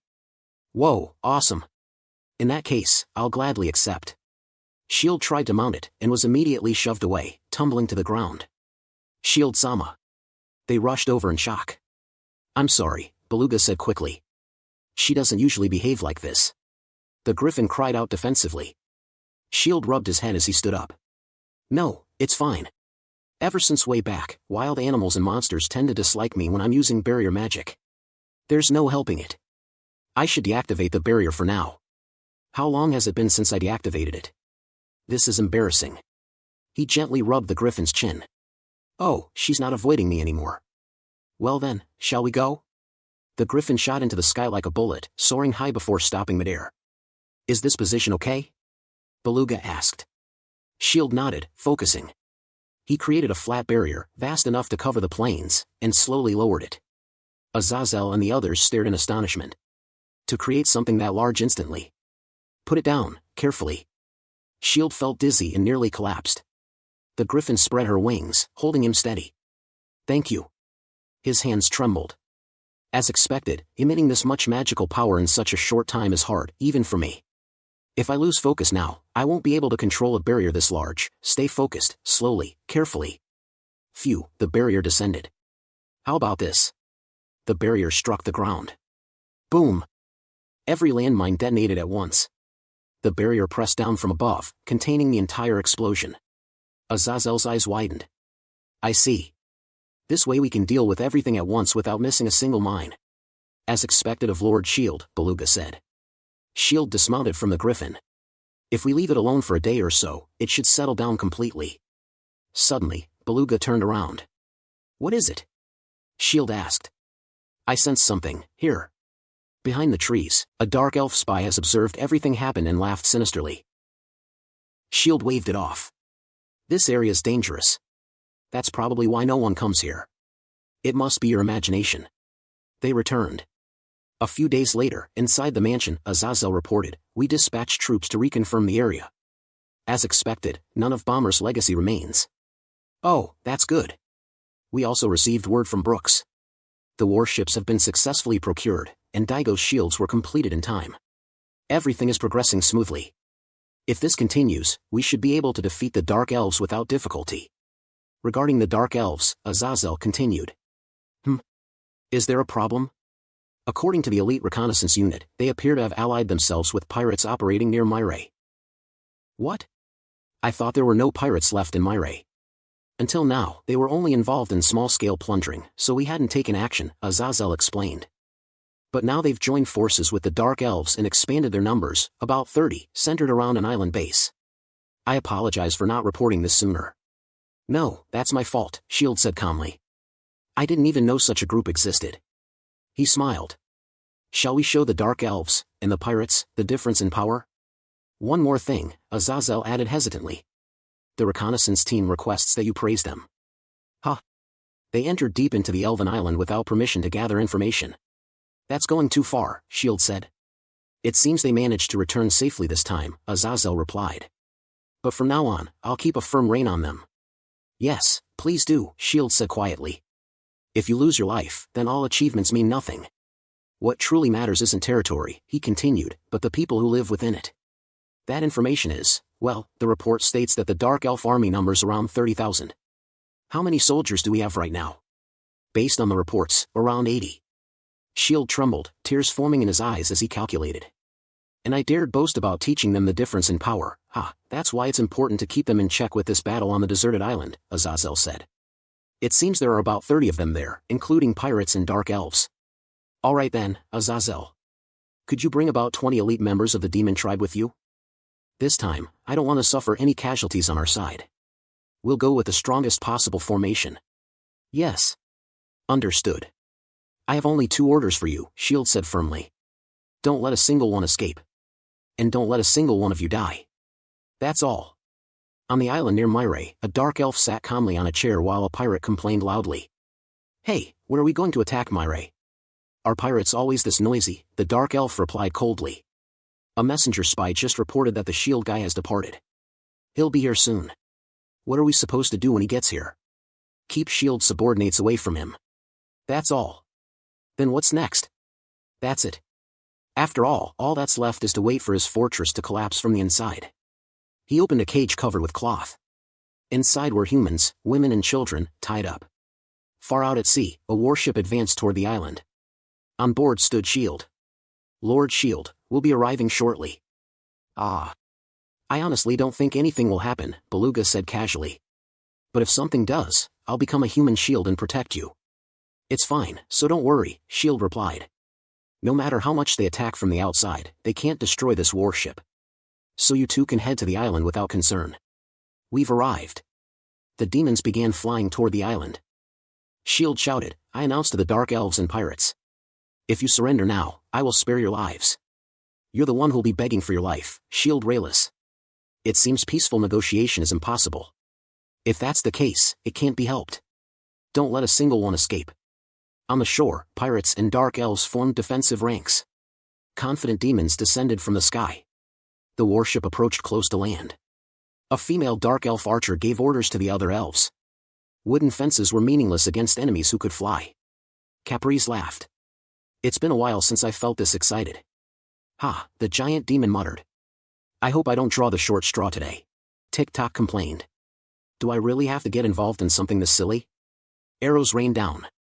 The giant demon landed right in the center of the archers. On his shoulder stood Captain Oliver.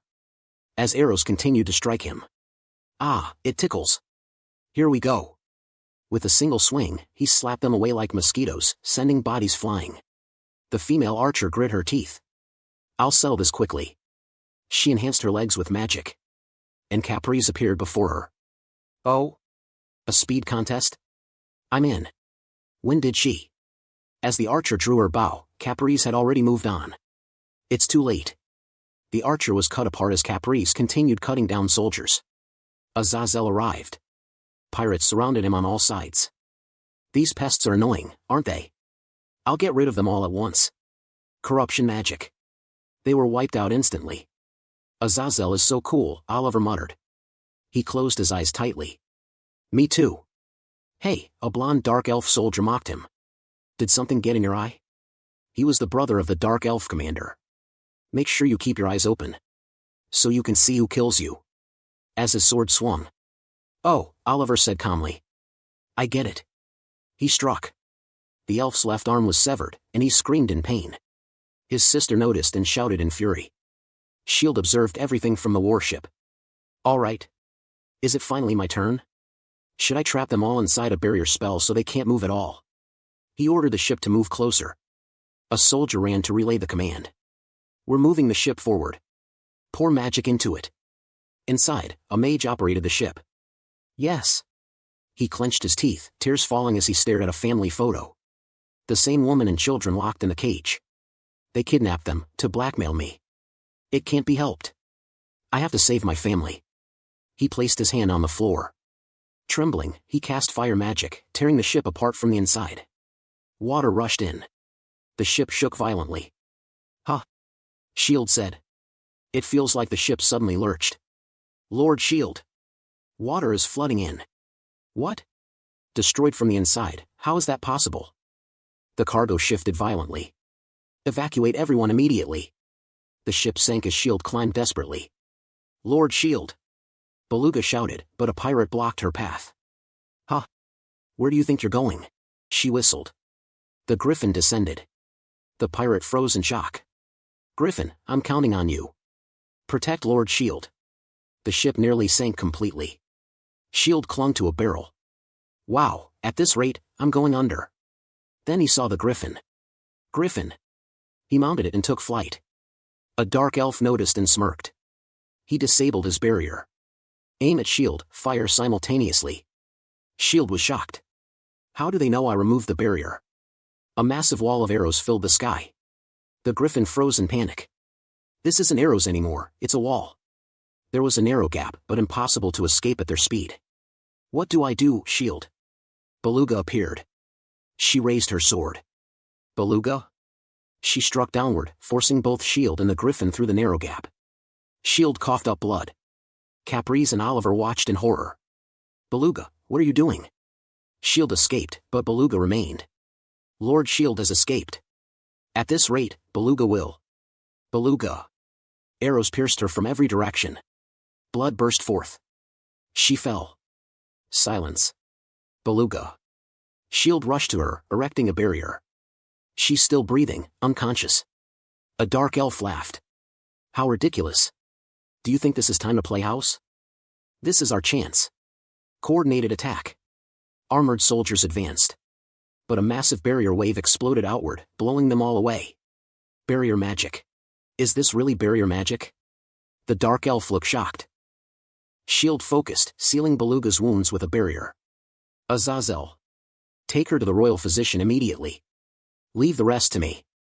Yes. Azazel took her and flew away. The elf soldier sneered. You can only use barrier magic, right? The ship sunk too. You're a rat in a trap now. Shield turned toward him, eyes burning. Shut up, when did I ever say that you were allowed to talk to me? He stepped forward. The dark elf sneered.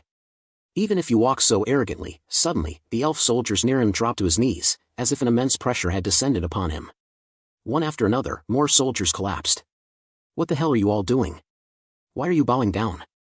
The dark elf captain shouted in anger. Shield continued walking forward calmly as the soldiers were forced to the ground. It turned out that Shield had cast a barrier, one so oppressive that the elven soldiers could not even stand. The dark elf's captain face paled. The soldiers screamed in agony. What an overwhelming presence, their eyes and mouths began to bleed. I can't stand. I'm going to be crushed, they cried out in horror. Disappear, Shield said coldly.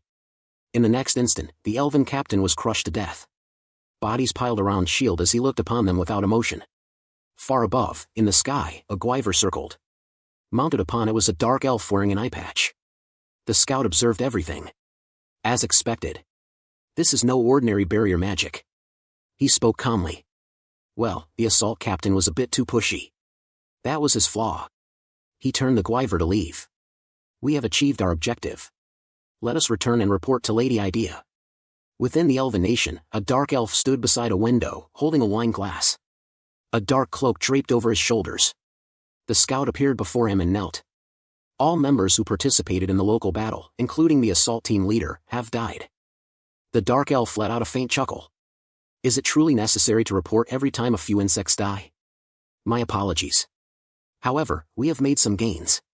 Go on. The opposing side dispatched a small number of elite forces, approximately 20 individuals. However, none were anywhere near the level of Lady Idea. Then why were we slaughtered by such weaklings? I managed to drive one of them to death. But the barrier proved far sturdier than expected. Even so, with Lord Idea's power, defeating them should be entirely possible. You are merely stating the obvious. The dark elf calmly took a sip of his wine. And the most important matter? Taking advantage of a temporary loosening at the barrier's boundary, I successfully infiltrated several of our people during the operation. The dark elf's eyes sharpened. I believe it is about time for some commotion to begin. The individual in question has also drawn domestic enemies into the fold. The operation will commence through that person. Excellent. The dark elf raised his glass, a satisfied smile forming on his lips. He laughed softly. The day will come when this glass is filled with Shield's blood.